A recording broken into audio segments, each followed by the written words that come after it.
Hey everyone, it's your favorite Black single mom here, Samantha, millennial introvert, and today we are going to watch this video and I'm going to offer my commentary. So this video, the reason I want to talk about this video is because I feel like I always hear people saying that, Black women should get married first, or just women in general, but we all know they're talking about Black women. Because these are typically Black spaces that have a really huge Black audience telling Black women that we need to get married first and everything before we have children. And in theory, that sounds like a good idea, but in real life, these types of stories are really the realities. So my channel is for Black single mothers. I created this channel originally to offer support to Black single moms because I feel like there's way too much bashing going on. Women who are already Black, women in a racist country, a sexist country, and then we're mothers. And we already know motherhood makes you vulnerable, and it's a lot of work. So with those three things already stacked against us, and then having people constantly coming down on us when we're just trying to do our best, I think is bullshit. So I decided to create my channel to support women so that we would not have to feel like, we're doing something wrong, and just have a channel that's going to uplift Black women in this crazy, world that we're living in, where people seem to hate kids and hate Black women. So this video is a prime example of why I am totally encouraging Black women to be single, and just feeling like there needs to be a different conversation that people are not having. Like, everyone continues to push the nuclear family, Christianity, all that bullshit down our throats. But yeah, there's obviously a lot of problems with getting married and having a husband, because if there weren't, women wouldn't be initiating divorce at such a high rate. Divorces wouldn't be increasing, and I think they are actually decreasing because the marriage rates are decreasing. People are not getting married to begin with, so you don't have to get divorced when you're not getting married. Video, I was listening to it and I was like, oh, yeah, I definitely have to offer my commentary on this video.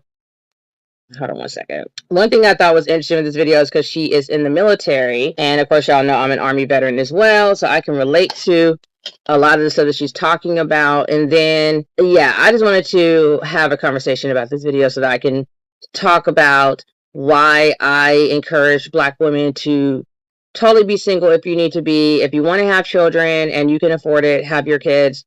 Do not be shamed into getting married, because marriage is not the end all. Marriage is not a fairy tale. Marriage does not solve all the problems of the world. And if anything, a lot of times these marriages bring problems into your life that don't need to be there. So let me pause real quick because I had to turn this fan off. So, all right, let's go ahead and get started. Sin and we don't judge. I'm going to tell you guys a story about how I made the biggest mistake of my life, which is marrying and having a child with my abusive, soon-to-be ex-husband. I need to tell you guys like the full rundown, like how I met him all the way until when I filed for divorce, because if I tell you guys like bits and pieces, you're not really going to understand and get the full dynamic. So I'm just going to take from the top. So I'm an Army veteran, and my soon-to-be ex-husband at the time was an active duty Marine. He was stationed at 29 Palms, and I met him when I moved to California. So first red flag, y'all, I met him on Tinder. First red flag. Yeah, just take me out the game. Just take me. And when I met him, I'm not going to lie, y'all, I was already going through it because I had just found out that my best friend was a snake the whole entire time. And he was the reason why I moved to California in the first place. So when I moved to California and I found out that my best friend was a snake, I didn't have anybody there. I didn't know anybody there. He was the only person that I knew that lived in California. So I met this guy on Tinder and we hit it off really well. Like, he was really sweet. So that's my first red flag. There's a few different red flags that I'm seeing for her. One is that the fact that she met her soon-to-be husband on a dating app like Tinder. Like, it wasn't like matchmaker.com where people are serious about settling down, or Christian singles or whatever. Not to say that those apps don't have their own share of issues, but Tinder, seriously, I feel like Tinder is like a straight up hookup app. So that's my first problem that I have with her. The second issue I have for her is that she moved all the way from, she says she's from the East Coast. I don't know where she moved from, but she went all the way from wherever she was at over to California for a man. And she's calling him her best friend, but I feel like it's more than that. Because most people know that you cannot, hold on. Second. Most people know you cannot be friends with men. You know, girls and men and women are not typically the best kinds of friends unless one of them are gay or lesbian. So yeah, I feel like she moved all that way. So it's giving desperation, it's giving pick me, is giving not good discernment. Like if you're going to do something, ladies, do it for yourself. Like I am the highest advocate for women being more selfish, if just, you know, and doing and making sure you're always considering yourself, because if you don't do it, who's going to do it? So those are the red flags I have right now so far with her story already. And yes, I'm judging. He was handsome, and he was just very supportive and just there for me. And y'all, so 1 second, y'all, I want to speed this up a bit because I don't like my videos to be too long.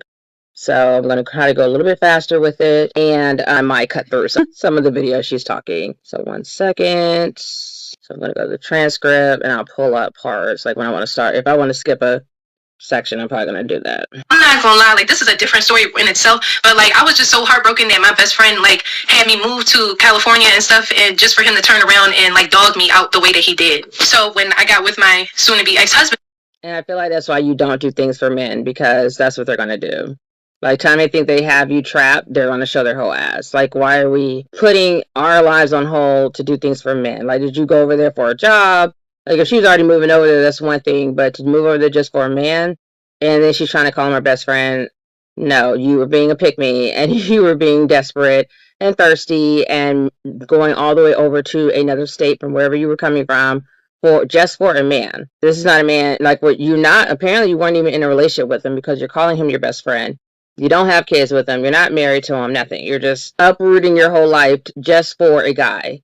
That's insane to me. Like, I could never. And like I kind of overlooked a lot of the red flags that he had because I was just so caught up in how my ex-best friend did me so dirty.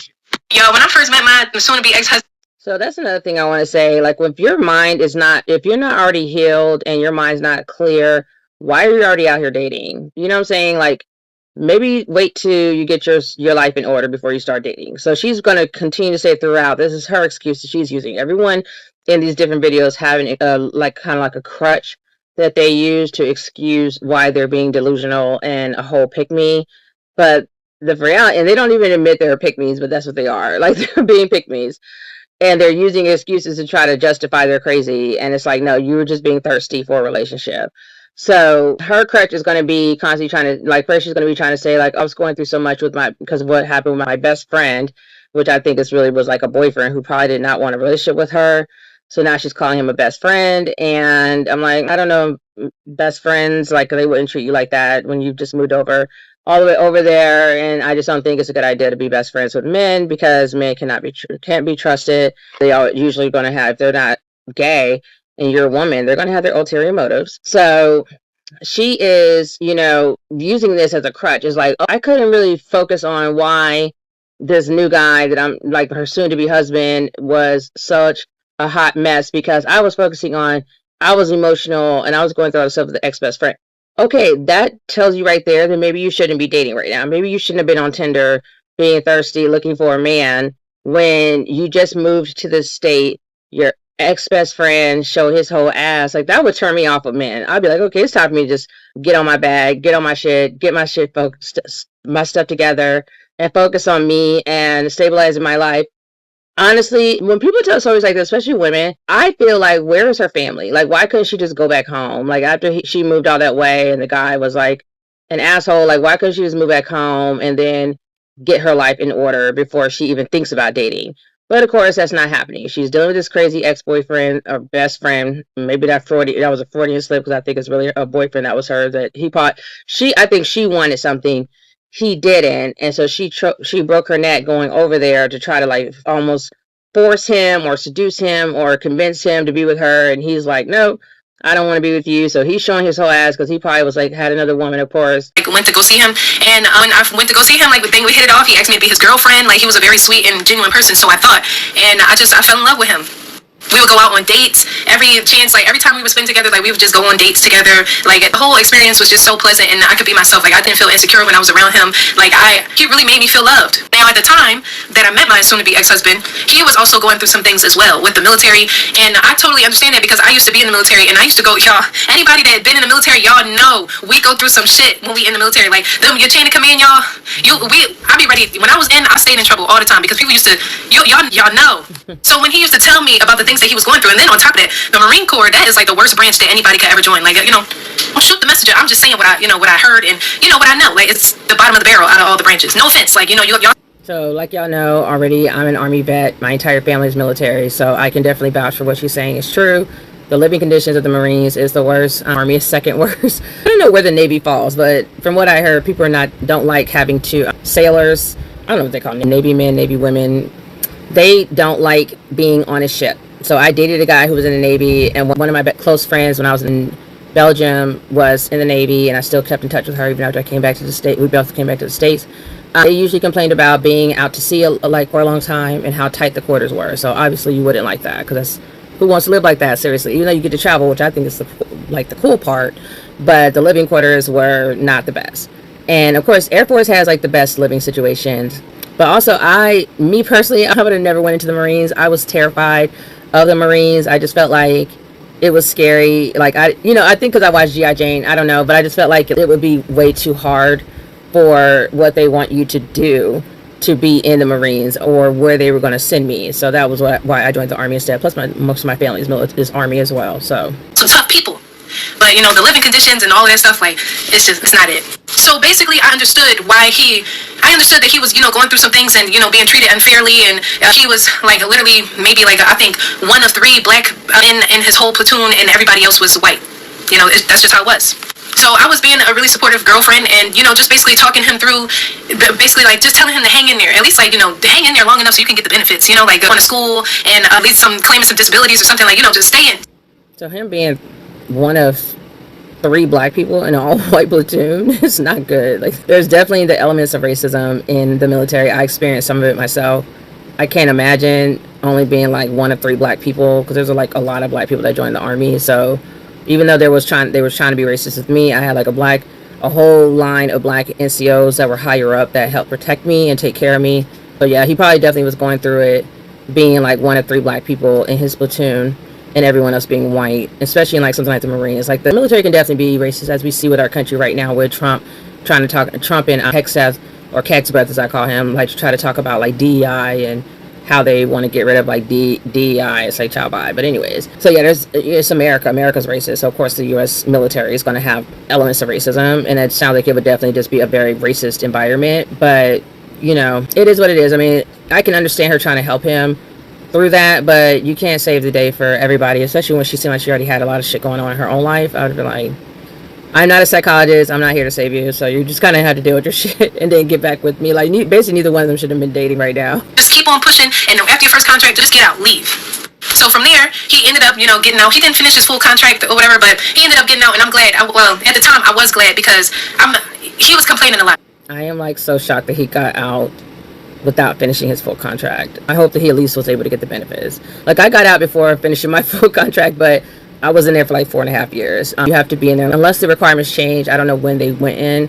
I was in back in like around when September 11th happened. I basically went in a year before it happened. So I did 4.5 years, but I'm a woman, and I got out because I had a baby, and I did not want my son to not know me because I was getting deployed like every other year. So, but I think you only have to be in like 3.5 years to get all your, like, get a full benefits, which would be the VA loan, the GI Bill, I think you can just get, I'm not sure if disability you can get that regardless, but you might be able to if you're active duty. I'm not really sure, because my family, everyone like served like longer than 3.5 years, so I'm not sure. But I never like showed that to him, that I was annoyed with him complaining and stuff. But I was just happy that he was finally getting out, because you know how somebody be like, they complaining and they telling you about something, and then it's just like, now it's getting me heated. Now I can't, like, now I feel like I'm in the situation myself. It's just very stressful. Now here's where I need y'all to listen to me. But so I don't like that, because she basically is bringing more stress into her life when she already has stress. But whatever. It's like, she said he got out, so I guess they're both doing better mentally because he's not stressed out anymore. But I don't know if that's making her life any better, but she still is in a state that she moved to because of this best friend that she had where things did not work out. So I'm seeing her like focusing a lot on him and not really talking about like how her life is doing. Is she improving in her life? Does she get a job? Is she in school? Like, what is she doing with her life? Is it getting better now that she's in this state, having to make do with the fact that she's living in a state where she doesn't really know anybody? So don't judge me, please, because I know I fucked up. I hit my head all the time, like, bitch, you fucked up. So I'm just asking that y'all listen and you don't judge me, because people do stupid things for love. So with that being said, when I first met him and I started talking to him on Tinder, I asked him, like, hey, do you have a driver's license? Like, I'm not asking you to have a car. I'm just saying, like, do you have a driver's license? Reason being is because when I was in the military, I had a boyfriend. So this tells me right here she has low self-esteem, because why wouldn't you require a grown-ass man to have a car? My criteria, as I would continue to teach everyone, my criteria is that you require men to have what you have, if not more. Unless he's older, he definitely needs to be having more than what you have. But like since I was like 18 or 19, I felt like if I'm dating other 18, 19-year-old men, if I can have a car, you can have a car. And as you get older, if I can have a house, you need to have a house. If I can have a job, so the hell can you. If I make a certain amount of money, you need to make the same amount or higher. So yeah, this is screaming low self-esteem. The fact that she's like, I'm not even requiring him to have a car.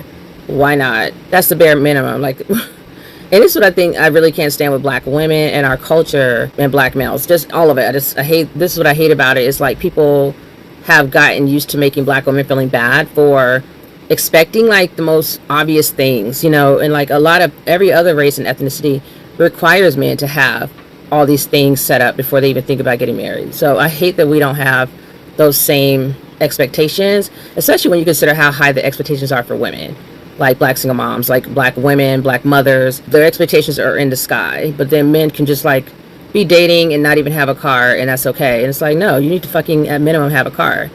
I mean, you literally he just got out of the military way too soon. I can't speak for his mental and racism and whatever he was going through, but yeah, it's like you couldn't make it to 3.5 years. So unless the requirements change, it's telling me that he didn't even stay in that long. He got out. Now he's a burden because he got out and didn't do his 3.5 years. So he's not going to be able to get the GI Bill.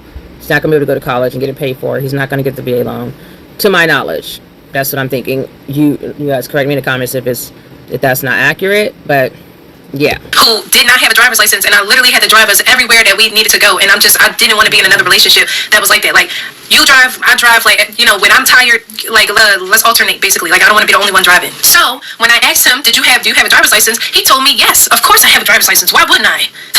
What? Of course I got a driver's license. What kind of question is that? I got a driver's license and a car. So then I was like, okay, cool. And I told him the reason why. Like, I've been in a relationship before with a person, they didn't have a driver's license, and I just don't want to be in that type of situation again.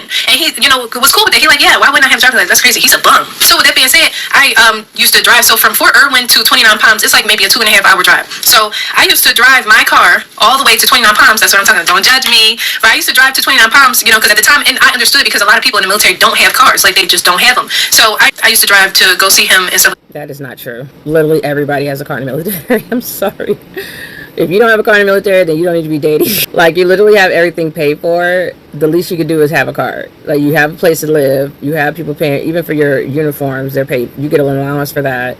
You can go to the chow hall to eat. Like, you literally only had to pay for, like, your car and your phone. Those are, like, just the minimum things to have. So he definitely, like, I know too many people that didn't have a car. I'm like, where did you do that at? Like, what do you mean most people don't have a car? I don't know. Like I said, I don't know when she served. Is it a different time now from when I served back in 2000? Because everybody had a car. So one day I was asking him, like, hey, can you drive? Like, I'm tired of driving, my neck hurts, like, because I had been doing it every single weekend, y'all. Like, driving there to see him and driving back. And then sometimes I would drive there, don't judge me, I would drive there, we would drive back to Fort Irwin, I would drive back to the 29 Palms, and then have to drive myself back to Fort Irwin. And that's a lot of fucking driving, y'all. That's a lot. I put a lot of miles on my car driving. So I used to ask him, like, hey, can you, help me drive? And he used to, like, just make up all these excuses as to why he couldn't drive. Now, mind y'all, I didn't really hone in on the fact that he was, lying or whatever, because I had so much drama going on with my best friend, because we lived with my ex-best friend, we lived in a house together, and it was just drama after drama. So I'm like over here dealing with this situation. So she's living with the ex-best friend. Child, hold on. So these stories are crazy because people they leave a lot of gaps. They put a lot of gaps in the story because they know they're going to get judged like heavy. So you're dating a man, you ran and got on Tinder. It ain't like you just bumped into him and y'all just fell in love or something. You seeked out a relationship. You went on Tinder. You're dating this guy and you're living with the ex-best friend that you have all this strife with already. Like, you have all these issues. You don't even have your own place. This is why the ex-best friend, I think, is so annoyed with her, because I don't think he ever meant to, like, be like, have something that serious with her. So she's now there and it's messing up his game. Like, he's probably talking to other women or whatever, and now he's annoyed that she's there living in the house with him. They're living together, and this is why you don't date when you still have, hold on y'all, I have my window open because I like fresh air. Just give it a moment. This is why you don't date when your life is not in order yet.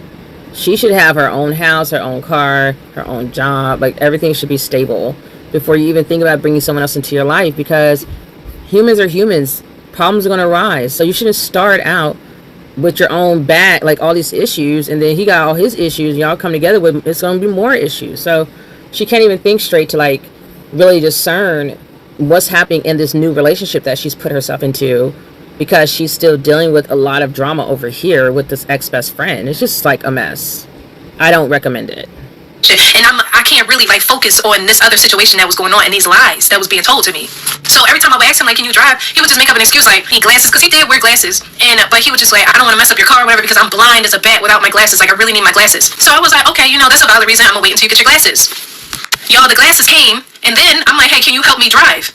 Can you help me drive now since you got your glasses? This dude talking about the car is so nice and stuff like that. Like, I just don't want to ruin your car, and this, you know, I just don't want to mess up your car. And I kind of overlooked it because at the time I had a BMW, and it was a really nice car. It was really nice. But y'all, if you got a BMW, if you got a luxury car like that, you know that it's expensive. A cracked rim on my car used to cost me like $225 to fix. So I used to be like, you know, okay, like, you know, little, I kind of, you know, can agree with that a little.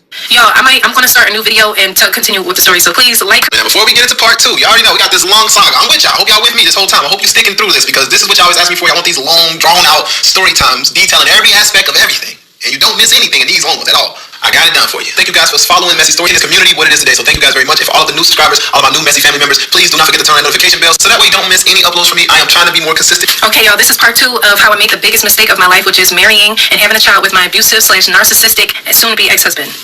Okay, so in the last video, I left off that my ex-husband kept telling me that he had a driver's license, but he refused to help me drive my car. I don't want to ruin your car, and you have such a nice car. I just don't want to mess it up, and I know it costs a whole lot of money to fix it, and, you know, just all this, you know, BS. So I would just be like, well, if you know how to drive a car, then, I don't know, it's just, I was starting to feel like this person is sick. So with that being said, he basically guilted me, like telling me like, I can't believe you would just, you know, to think about having a abortion, and you know how bad I wanted to be a father, you know how bad I love this child, you know how bad I wanted a daughter, and about like all this stuff or whatever. So, and it worked because I ended up keeping our daughter. So I love my daughter, y'all. I do. I love her. I'm just disappointed in myself with who I chose to procreate with. That's all. But anywho, so I'm gonna start, you know what I'm saying, getting to the good parts and stuff. So I ended up having a baby.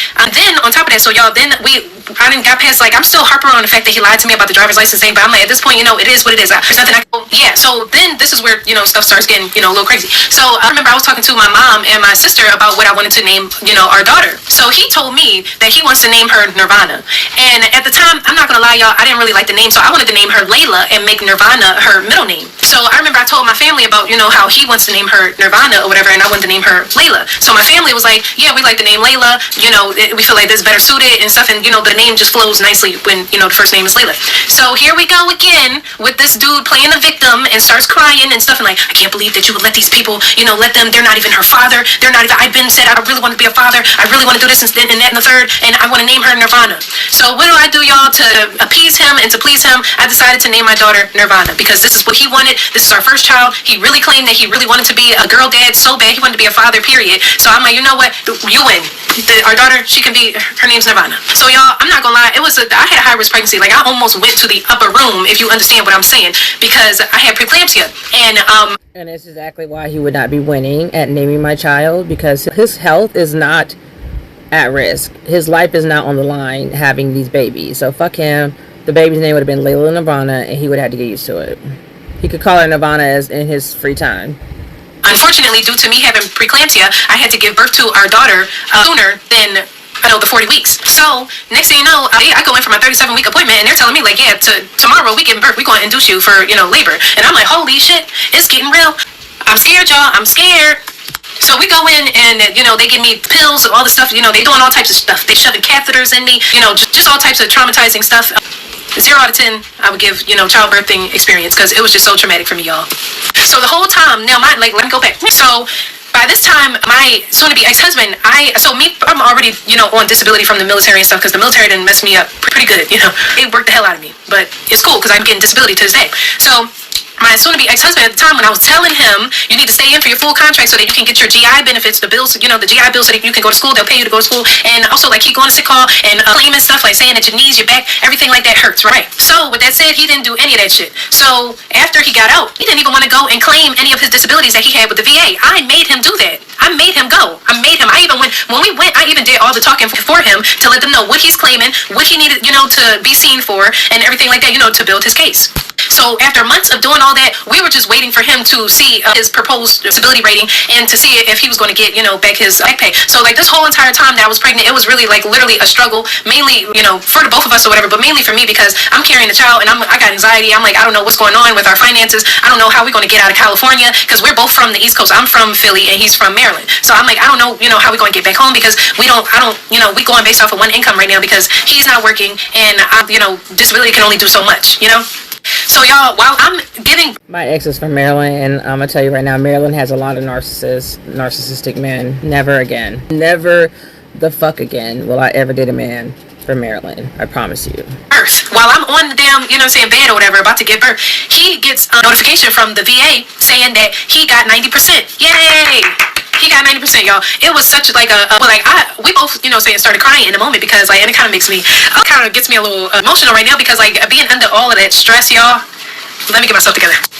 Being under all of that stress, y'all, it really, especially while you're pregnant, it really just does something to you. Like having anxiety and all that stuff or whatever, like it's you know, it's not good. So when he found out that he was getting 100% and they back paid him all the way from, because when you first get out, you only got 1 year to claim your disabilities and then they'll pay you back pay for that whole entire year. So he got the back pay, y'all. They gave him $26,000 and on top of that, his monthly money every single month. So I was happy. I'm like, yes, like finally, you know, like I'm going to have some help. Like it's not all on me. Like I can finally like breathe a little bit because I've been really stressed out.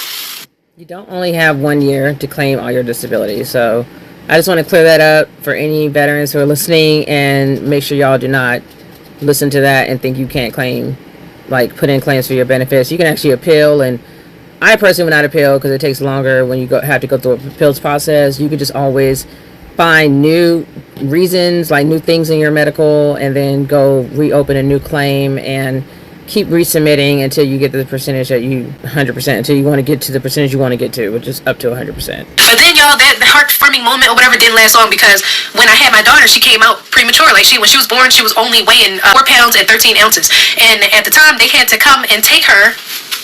7 weeks was considered full term. They had to come and take her. Sorry. Y'all, they had to come and take my baby away from me. And it was so sad. I'm sorry. I just gave birth to this like child. I've been playing with her. She's been doing flips and all types of somersaults on my belly and stuff. And right when I'm trying to like spend some time with her because, you know, she's been inside me, I want to, you know, hold my baby. And they had to take her away. They took her to, I think, like the hospital in San Bernardino or whatever.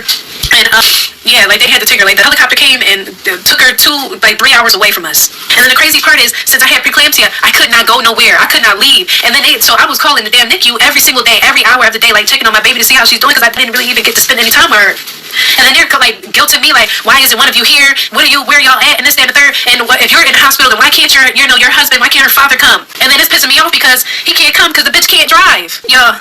I know that this is going to be a part 4, so please stick with me because it's getting better, I promise. Part 4, like, comment, and please follow me. Thank you. All right, y'all. So this is part 4. Now I'm like, what's the point of getting married when, like, what asset is he into her life? Like, she could have literally did all this by herself.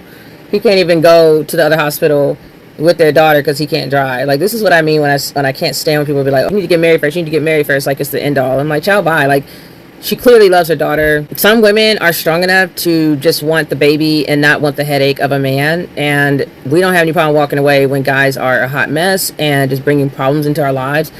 Like my mother used to always say, I can do bad by my damn self. I don't need a man to help drag me down into the ethers of hell. And that's basically what he's doing. I mean, he's just here being like a burden. It's like she could have literally, I would have rather had my family with me than him. And you'll see why as she continues to tell her story. But they would have probably been able to drive. You know, somebody could have been there with the baby if her family was there with her. I don't know why they weren't. Like her mom, someone, and a sister, somebody. But yeah, I don't know. It's like she's just depending on this one guy and going from one guy to the next guy, and maybe need to have a better, like more of a better support system with sisters, with your sisterhood, like with women, because men are not it. They're just not the best to support anybody, anything. So I don't know why people always act like you gotta have a husband, especially when most of the times these men are not even the breadwinners, especially in this expensive ass country. Like you're either the woman is the breadwinner or the two of them are both having to have an income and going 50-50 because men can't afford the bills by themselves. So, whatever. Of how I made the biggest mistake of marrying and having a child with my abusive and narcissist ex-husband. Okay, so in part 3, I left off the video by saying how I was calling the NICU every single hour, every single day, asking them how my baby's doing, and they were asking me like, why aren't one of y'all here, and basically like shaming me and basically calling me a bad mother because I had preeclampsia and I was still in the hospital and her father couldn't come because the bitch can't drive. So since I couldn't go nowhere, y'all, goodness. Only moms will know. I could not go nowhere, y'all, so I was just crying everything. I was crying so much that I had the damn doctors and the nurses crying because I just kept telling them, like, please let me out of the hospital. Like, I gotta go be with my baby because I don't trust them damn NICUs and stuff. Like, I don't trust them at all, y'all. First of all, I don't trust nobody around my. I do agree with her on that point. I had a really horrible situation with my baby, my eldest son, when I was in Belgium, and I really wasn't going to tell the story because I don't want this video to be too long, so it'll probably be another video, but yeah, they had him in the NICU, and it was hell. Like, I was trying to get him up out of there. They were mistreating him. Like, I just didn't like the way that they were treating him while he was there. I didn't like him being away from me. I was in the hospital longer than I was supposed to be because I was not going to leave the hospital without him. Like, I came in there with him, I'm leaving with him. So, yeah, it was a whole fucking thing. And so I understand her stress and everything on this part. Child. Period. I don't trust nobody. I want her with me. She needs to be with me. But unfortunately, because her birth weight was so low and she couldn't regulate her own body temperature, they had to take her to the NICU. And unfortunately, the San Bernardino hospital, that was the nearest NICU that they had. So while I'm in the hospital crying and stuff, like my ex-husband, he's sitting in the, bed, he over here ordering new phones and shit. Like, tell me, yeah, you want a new phone and this, that, and the third is a push gift. And I'm just like, bitch, I'm not thinking about none of that shit. I'm just thinking about like how I'm trying to get out of this hospital. I'm trying to get my blood pressure down so that they will let me out of the hospital. So at this point, it's day 3. How did he want a daughter so bad that he's now the person who named this baby, but his health isn't at risk, and he's sitting here ordering phones while the baby's health is at risk, the mom's health is at risk, and the baby is somewhere else, and he can't even drive his bum ass over to the new hospital where she's at, that's 3 hours away. He's ordering phones right now and talking about, do you want a phone? Boy, if you don't get out my face, like, he would have got kicked out of my room. In the hospital, I didn't, like, before my daughter left and they sent her to the NICU, I was, lucky enough to have milk flowing, so I was just like basically pumping out as much like colostrum or as much milk as I can get, but she ran through it all because it just wasn't enough. So every time I called, they were just telling me like, yeah, she's not eating, we're giving her the formula, do you have any more milk left, like somebody needs to get down here ASAP. So I'm still crying like, y'all, can y'all please let me out of the hospital? So since I'm doing so much crying, next thing you know, I hear my soon-to-be ex-husband telling me like trying to make a joke out of the situation, but I'm like, bitch, I'm not joking, like this is not a joking matter. He's over here telling me like, there's no more crying, you can't cry no more, you ran out of tear tickets, there's no more crying, you need to stop crying. And I'm like over here like literally like trying not to cry because my baby. He would have been gone. Okay, he would have wherever he was living. You ain't gonna be home when I get home. Like, he would have been gone. The least you can do is offer me some emotional support while I'm having a meltdown because my baby's not with me. Like, that shit is really stressful. I cannot even imagine because I was not leaving the hospital without my children when I gave birth to them. So I didn't care what they was going through. Like, I'm gonna be right up in this bitch until they come out. Until they get discharged, they gonna be with me the whole damn time. I am attached to the hip to my babies, especially being that young. So yeah, we wouldn't have been having jokey joke time. I would have been so fucking mad. Your baby is somewhere 3 hours away and we don't know what's going on with her. We don't know if they're taking care of her properly. We don't know shit. I need to get over there. So that's why I'm crying. Like, bitch, stop telling me to stop fucking crying. So at some point, whatever, the doctors, they come in there and they like, yeah, we know that you want to be with your daughter really bad. So even though we don't recommend you leaving the hospital or whatever, we're going to go in ahead and discharge you so you could be with your baby. And, once you get over there, have them check your blood pressure, everything like that, and, and be admitted into the hospital there, or just to make sure that, you're safe, you're in good standing. So I'm like, all right, bet. Thank you, Jesus. Thank you, God. Thank you for the universe. Like, thank you so much because I really want to get to my baby. So y'all, I'm 3 days postpartum or whatever, and I had to drive 3 hours to San Bernardino while my soon-to-be ex-husband was, buying damn cell phones and all type of shit and being passenger prince, on the passenger side. So then we finally make it to San Bernardino or whatever. Not passenger prince, but this is exactly what I mean. Like, he is just a burden. Like, he's a whole problem. I cannot believe she had to drive 3 hours. Like, for one, I hate driving long distance. I just hate driving, period. But I really hate driving long distance. And they had to do that, like, 3 days after having a baby is insane. Like, you're so weak at that time. Like, did she even have no sleep? It's crazy. And this is why I'm like, what was the benefit of him being anywhere, and people want to act like there's all these great guys out there. Where are they? Like, it's too much. And then we go and see the baby. So tell me why, y'all, my daughter, we go in there, she got a bruise in the middle of her forehead, she got a bruise on the side of, on her face and shit. Then we go and change her diaper or whatever. And mind you, before we even get to the diaper part, I'm so weak because I'm still supposed to be in the hospital. So my nurse there or whatever, she had like an attitude or something. She just like, where have y'all been? This and the third. I guess she think that we crackheads or something like that because, we weren't able to, I wasn't able to, be there. So she asks us for help. She like, yeah, you guys know how to change a diaper. So my soon-to-be ex-husband gonna say, yeah, I know how to change a diaper, but she needs to learn so she can change her. At this point, I don't know if I already mentioned this, but I can barely fucking stand. And you gonna make me change the fucking, you know what I'm saying, emperor or whatever, because you're saying that I need to learn. But whatever, I'm like, I care. I'm just, at this point, I'm not even thinking about him. I'm just thinking about how I'm just so blessed and so, like, just happy to be in the presence of my daughter, and I can finally, like, you know, take her home with me. So then while I'm changing my daughter, I noticed that she got a diaper rash. So what that tell you that these bitches ain't even been changing my damn daughter's diapers the whole entire time while she's in the NICU. So I'm just like, you know what? Y'all, yeah, when babies are in a NICU, they do not be taking good care of them, especially when they're black babies. Like, my son was in the NICU, his skin was like cracked because all they did was bathe him. He didn't have no lotion, no nothing on his little skin, and he was just really so ashy, and so his little skin was so dry, and I was pissed. Like, and I'm not a doctor, so I don't know like what you can put on a child at young, but I'm like, you had to be able to lubricate them. Like, he should have some kind of moisturizing. Like, what's going on here? And it was a bunch of white people, so I don't know if they were just like anti-lotion and didn't understand how black skin worked. But that's, I mean, we have a history in this country of how the medical system works against black people. So yeah, I'm very paranoid about dealing with hospitals and doctors, especially when it comes to my children. And when I was pregnant, I was a whole problem because yeah, I had to fire a doctor to get the treatment that I knew I deserved. Like, I'm like, you're not about to play around with me. You got to be your biggest advocate, y'all, because nobody knows you better than you. Nobody knows your body better than you. So when you go in there, like, I used to do my own research, I still do, but I would do my own research and tell them, like, these are the issues that's most likely bothering me. Like, this is my diagnosis, one of these are, and you need to figure out which one it is and give me the treatment I deserve. Anywho, I used to be a reform crash out. I used to be fighting bitches. I'm trying to tell y'all, but I'm not trying to live that life no more. And I feel like God really be testing me sometimes, y'all, because in that type of situation, I really wanted to go off and smack the shit out of the fucking nurse and ask her why the fuck my daughter got all these damn bruises and shit on her face, and why the fuck she got a damn diaper rash and shit like that. What the fuck are y'all doing in here? What are y'all doing? But I'm just like, you know what, Naya? Woosah, calm down, because she's not going to be in here too much. This is the time to crash out. If you ain't never crashed out before, this is the time to crash out for your child, okay? Like, that's the one time y'all will see me get out of character is when it comes to my kid. I know when I was, like I said, when I was in Belgium and I wanted my son discharged because I did not like that hospital. I wanted to get him transferred closer to like where we live, so I could. One, I just wanted a different hospital. I liked my doctor over at the other hospital that was closer to where we lived and everything. And then that way I didn't have to be at the hospital because I would be closer to him if he had to stay in NICU. I could come visit him instead of, you know, being so far away like we were, where I was like, I'm not leaving because he's too far from me. And they was trying to call the cops on me because I was like, get my child out of here. And I even had a military doctor show up and inspect his area because I did not like how they had his area set up, his little bed, his little nursing station. And don't you know, these bitches tried to clean up so they could act like they was doing a good job. Once my doctor was coming down, like my OBGYN came down to look over what they had been doing and how they were taking care of him.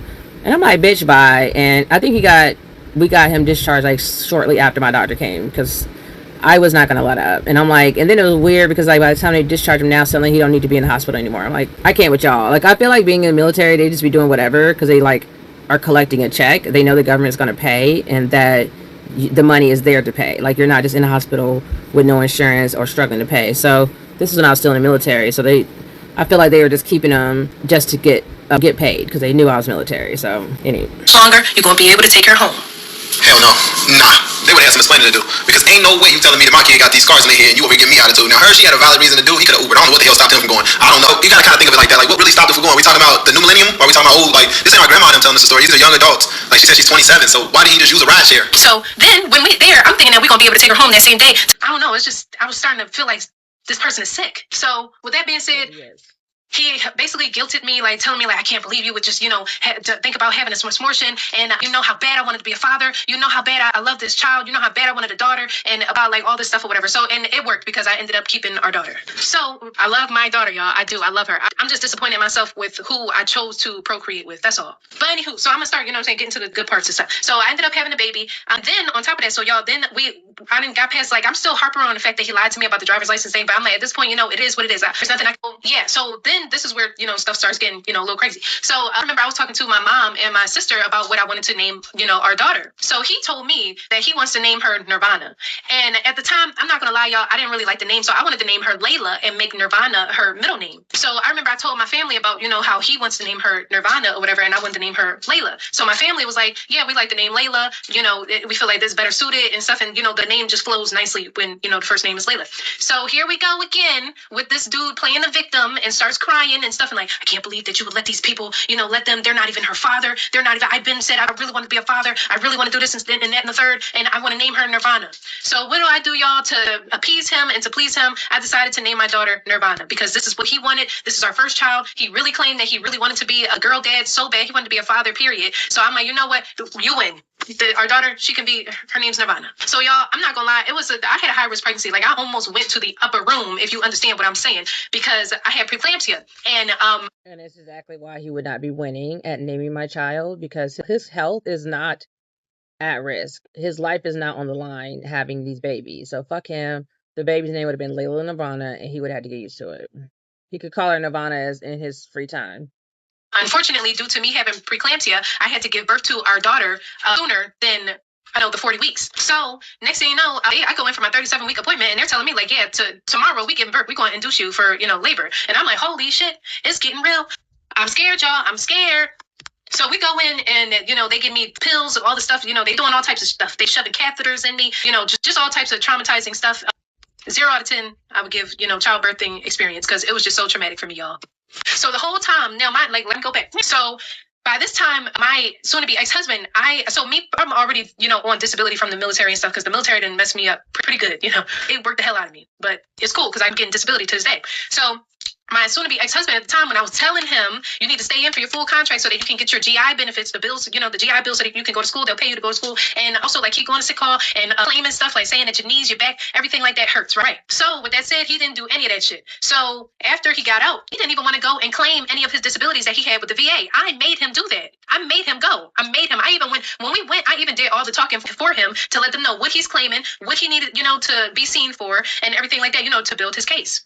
So after months of doing all that, we were just waiting for him to see his proposed disability rating and to see if he was going to get, back his back pay. So like this whole entire time that I was pregnant, it was really like literally a struggle, mainly, for the both of us or whatever, but mainly for me because I'm carrying a child and I got anxiety. I'm like, I don't know what's going on with our finances. I don't know how we're going to get out of California because we're both from the East Coast. I'm from Philly and he's from Maryland. So I'm like, I don't know, how we're going to get back home because we going based off of one income right now because he's not working and disability can only do so much, So y'all, while I'm giving... My ex is from Maryland, and I'm going to tell you right now, Maryland has a lot of narcissistic men. Never again. Never the fuck again will I ever date a man from Maryland. I promise you.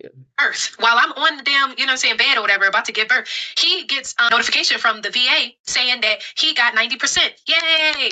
He got 90%, y'all. It was such like we both, started crying in the moment because and it kind of makes me, kind of gets me a little emotional right now because being under all of that stress, y'all, let me get myself together.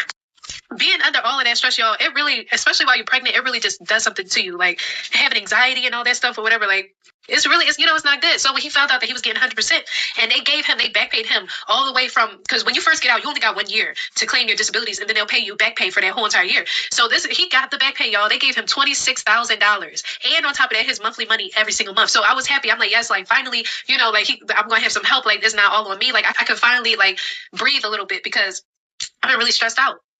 You don't only have 1 year to claim all your disabilities. So I just want to clear that up for any veterans who are listening and make sure y'all do not listen to that and think you can't put in claims for your benefits. You can actually appeal. And I personally would not appeal because it takes longer when you have to go through a appeals process. You could just always find new reasons, like new things in your medical, and then go reopen a new claim and keep resubmitting until you get to the percentage that 100%, until you want to get to the percentage you want to get to, which is up to 100%. But then, y'all, that heartwarming moment or whatever didn't last long because when I had my daughter, she came out premature. Like when she was born, she was only weighing 4 pounds and 13 ounces. And at the time, they had to come and take her. Y'all, they had to come and take my... I don't know why she's premature at 37 weeks. So that's kind of a little confusing to me. So I thought 37 weeks was considered full term. Y'all, they had to come and take my baby away from me. And it was so sad. Sorry. I just gave birth to this, child. I've been playing with her. She's been doing flips and all types of somersaults in my belly and stuff. And right when I'm trying to, spend some time with her because, she's been inside me, I want to, hold my baby. And they had to take her away. They took her to, I think, the hospital in San Bernardino or whatever. And, they had to take her. The helicopter came and took her 3 hours away from us. And then the crazy part is, since I had preeclampsia, I could not go nowhere. I could not leave. And then so I was calling the damn NICU every single day, every hour of the day, checking on my baby to see how she's doing because I didn't really even get to spend any time with her. And then they're like guilting me, like, why isn't one of you here? Where y'all at? And this, that, and the third. And if you're in the hospital, then why can't your husband, why can't her father come? And then it's pissing me off because he can't come because the bitch can't drive. Y'all, I know that this is going to be a part 4. So please stick with me because it's getting better, I promise. Part 4, like, comment, and please follow me. Thank you. All right, y'all. So this is part 4. And I'm like, what's the point of getting married when, like, what asset is he into her life? Like, she could have literally did all this by herself. He can't even go to the other hospital with their daughter because he can't drive. Like, this is what I mean when I can't stand when people be like, oh, you need to get married first. You need to get married first. Like, it's the end all. I'm like, child, bye. Like, she clearly loves her daughter. Some women are strong enough to just want the baby and not want the headache of a man. And we don't have any problem walking away when guys are a hot mess and just bringing problems into our lives. Like my mother used to always say, I can do bad by my damn self. I don't need a man to help drag me down into the ethers of hell. And that's basically what he's doing. I mean, he's just here being like a burden. It's like she could have literally, I would have rather had my family with me than him. And you'll see why as she continues to tell her story. But they would have probably been able to drive. You know, somebody could have been there with the baby if her family was there with her. I don't know why they weren't. Like her mom, someone, and a sister, somebody. But yeah, I don't know. It's like she's just depending on this one guy and going from one guy to the next guy, and maybe need to have a better, like more of a better support system with sisters, with your sisterhood, like with women, because men are not it. They're just not the best to support anybody, anything. So I don't know why people always act like you gotta have a husband, especially when most of the times these men are not even the breadwinners, especially in this expensive ass country. Like you're either the woman is the breadwinner or the two of them are both having to have an income and going 50-50 because men can't afford the bills by themselves. So whatever. Of how I made the biggest mistake of marrying and having a child with my abusive and narcissist ex-husband.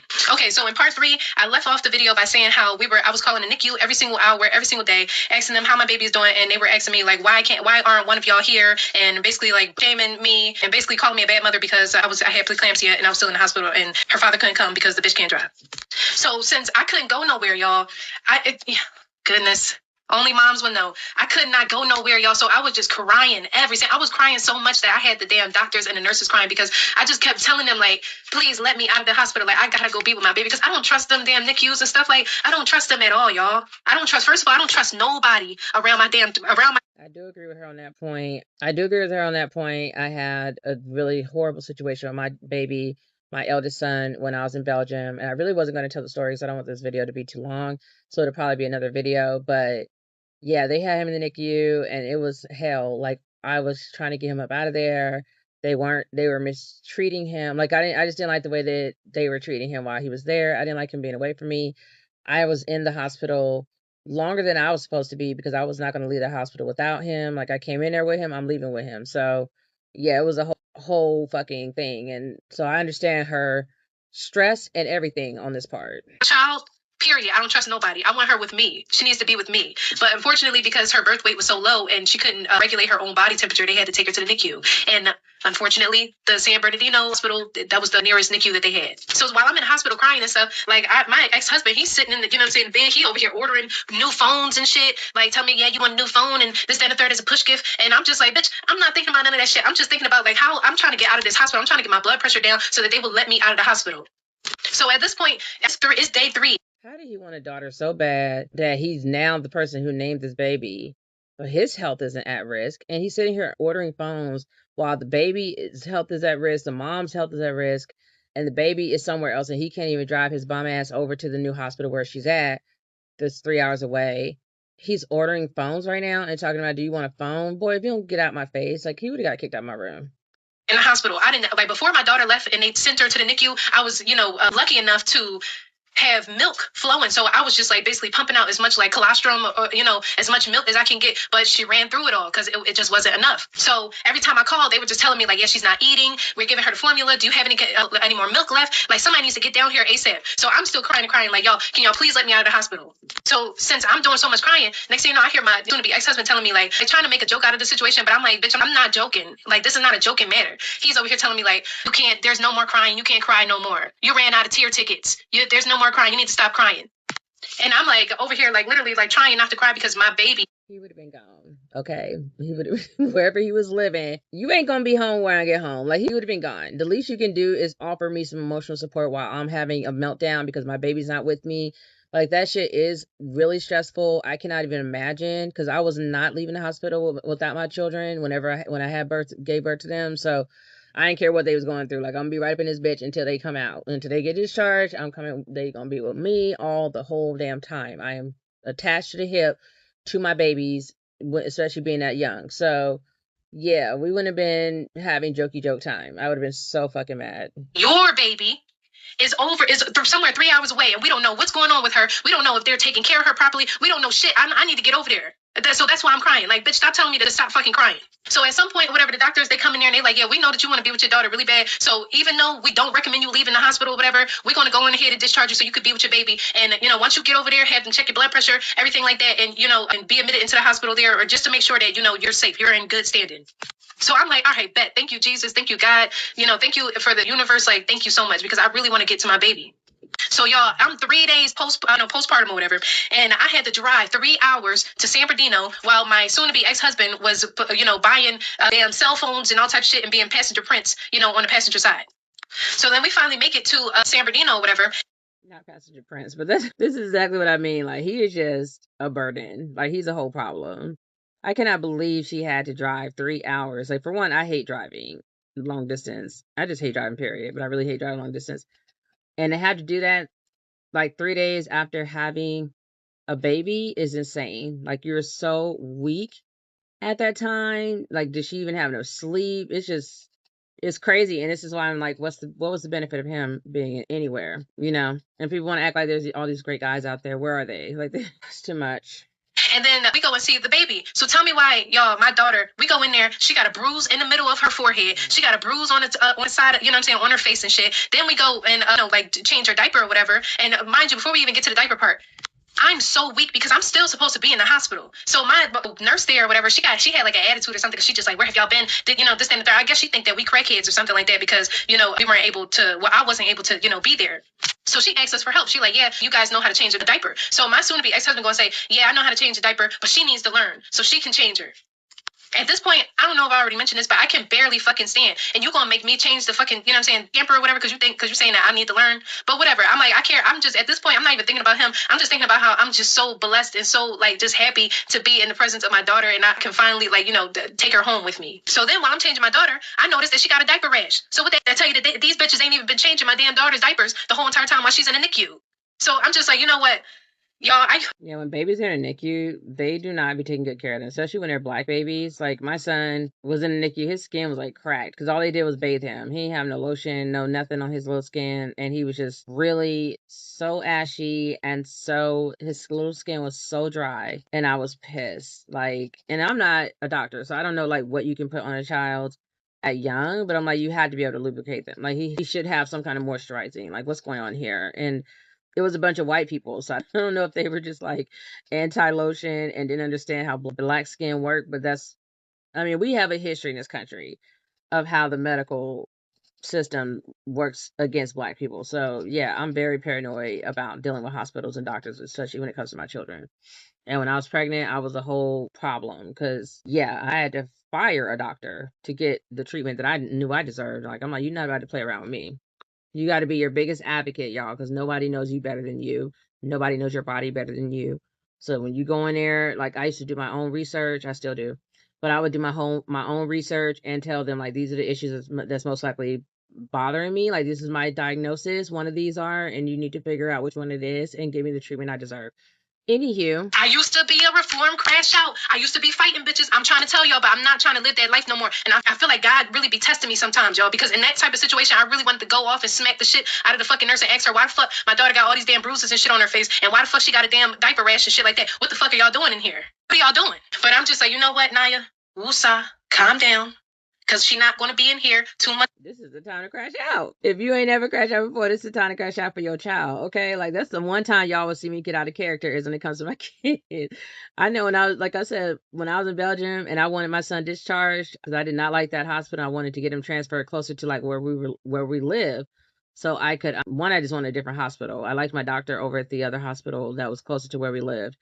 and everything. And then that way I didn't have to be at the hospital because I would be closer to him. If he had to stay in NICU, I could come visit him instead of, you know, being so far away like we were, where I was like, I'm not leaving because he's too far from me. And they was trying to call the cops on me because I was like, get my child out of here. And I even had a military doctor show up and inspect his area because I did not like how they had his area set up, his little bed, his little nursing station. And don't you know, these bitches tried to clean up so they could act like they was doing a good job. Once my doctor was coming down, like my OBGYN came down to look over what they had been doing and how they were taking care of him.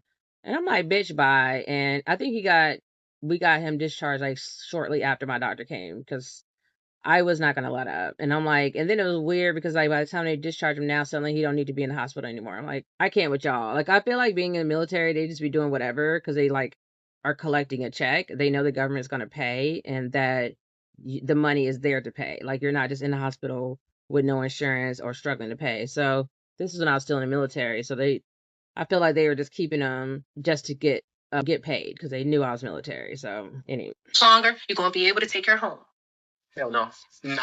They would have some explaining to do. Because ain't no way you telling me that my kid got these cars in their head and you want me to give me attitude. Now, she had a valid reason to do. He could have Ubered. I don't know what the hell. We're going. We talking about the new millennium? Or we talking about old? Like, this ain't our grandma and them telling us the story. These are young adults. Like, she said she's 27. So why did he just use a ride share? So then when we there, I'm thinking that we're going to be able to take her home that same day. Yeah, like, what really stopped it from going? We talking about the new millennium? Or we talking about old? Like, this ain't our grandma and them telling us the story. These are young adults. Like, she said she's 27. So why did he just use a ride share? So then when we there, I'm thinking that we're going to be able to take her home that same day. Tell me why the nurse told me I think that she got... Yeah, he brought up a good point. If you sit there ordering phones on your phone or whatever, you just got news that you're going to get all this back pay. I don't know if he had the back pay already, but why didn't you just take an Uber to go to the other hospital to be with your daughter and keep an eye on her? I'm telling you, when we had our kids, my ex, like he literally, everywhere my baby went, he went. Everywhere the twins went, he went. Like I couldn't go because I was, you know, laid up after just having a baby, but he sure did roll right along with the doctors and everybody to look over whatever they were doing whenever they took them down to wherever they were going. I guess the NICU or whatever, because my last three were not in the NICU, I don't think. But, you know, they take the baby out of the room to do whatever. I don't know. But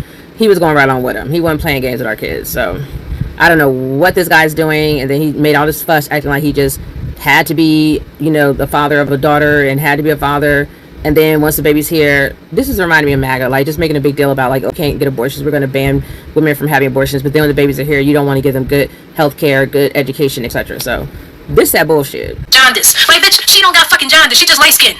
Do I look like I got motherfucking jaundice? No. Then come to find out, my daughter never even had fucking jaundice in the first place. So you just wanted to keep her there for no fucking reason at all. You just didn't. I'm telling you, like, that's what the fuck they do. They just be making up shit. Like, they tried to say my son had sickle cell anemia. Yeah, they were like, he has sickle cell anemia. We were like, what? I don't have sickle cell anemia. And I'm calling his father, his biological father, and I'm like, do you have sickle cell anemia? Like, and he's like, no, we don't. Like, I don't know anyone that has that. And then, like, later on, I find out once my son's finally discharged from that raggedy ass hospital. It was Tivoli Hospital in Belgium in Louviers. Once he gets discharged, now suddenly I take him to the pediatrician, and the pediatrician did this to his little hand, and it got red. You know, it turned white, then it got red again. And he was like, see, he doesn't have it. He never had it. If he would have had it, his hand wouldn't go back to red. Like, he wouldn't have the red blood cells. And they claimed they were acting like they had to do like blood transfusions or whatever, which I doubt they did. And they just be making up shit so they can keep your child in there when they know you're military and that you have the money to pay for that shit. Like, she was out, but I'm pretty sure she has some kind of benefits or something to pay for that. But yeah, they just be doing that to make money off of you. Didn't want us to take her back home with us. So every time when it was time to take her for her to go home or whatever, they were telling, like, the nurse was just like, oh, they gotta do a car seat check, which I understand, you gotta do certain checks and all this stuff, but they just kept trying to keep her there. So for 2 weeks, we had to stay in San Bernardino. So this is where I start, you know what I'm saying, getting pissed off, right? So my soon-to-be ex-husband or whatever, like, he the one that just got the $26,000. So I'm like, we gotta stay here. He complaining, like, oh, these hotels, they taking a lot of my money and this, that, and the third, and blah. And I'm just like... So he did get the money. And I don't know when he got the money, but I'm thinking he got it. Because usually when you get your approval for your rating, you get your money. Sometimes you get the money before you even know that you got the approval for the rating. You get your back pay back really quickly. So... again, it's like, why didn't he take an Uber or something to get to his baby? Like, this shit is wild. Bitch, shut up, because this is your fucking child. We're here to see the child that you begged to have, the child that you begged to name, the child that you just really wanted to be a father for so desperately. We're here for that child. Then I'm telling him, God gave you that money because he knew we was going to need it for this moment right now. He knew it. We didn't have the money before, but he gave you that $26,000 so you can at least be able to buy a damn, you know what I'm saying, a hotel stay for 2 weeks. And y'all, the hotel didn't even cost that much money. I think it was like maybe $50 a day. $50 a fucking day. And I ain't good at no motherfucking math. How much? But he can sit here and buy cell phones and shit. Child, I would be livid. 7 times 5, that's what? That's 35. Then times, so what? That's 350. Then times, that by 2, that's what? The 350. So that's 700. Yeah, $700 for 2 weeks. That you could take $700 out of that whole 26,000 that you got. You over here buying cell phones and shit, buying a new fucking laptop and all this stuff. But then when it comes to spending time with your daughter that you have not seen and spent time with for 3 whole fucking days. Now you're talking about it's expensive and this, that, and the third, but yeah, you just bought a laptop for $2,000. And I'm like, where were they going? Like, what was he bitching about? Like, where were they going to be living? Where were they going to stay? Did he want the baby at the hospital? Like, I don't understand what he was complaining about. Shut your fucking mouth, y'all. This is going to be the last part that I make today because I gotta go get my daughter. And so yeah, but tomorrow I'm going to continue with these parts because we ain't even got to the cameras that this bitch put up around the house to track what I'm doing every single day. We didn't even get to the GPS tracker that he put on my phone. We didn't even get to any of that stuff. So this is part 5 of how I made the biggest mistake of my life by marrying and having a child with my abusive/narcissist ex-husband. Okay, so I don't know how my last video got taken down. I guess it was because I was doing too much cursing. So this time I'm gonna try and refrain from, doing all that cursing and whatnot. Okay, so the last video, part 4, I left off by saying how my soon-to-be ex-husband was complaining about spending $700 for a hotel for 2 weeks. Right. So he ended up paying for it, but he was just doing a whole bunch of complaining, talking about, it costs so much, and, this, that, and the third, but yet you just bought a $2,000 laptop, and you just bought 2 phones for like $1,300 a piece. Like, shut the fork up.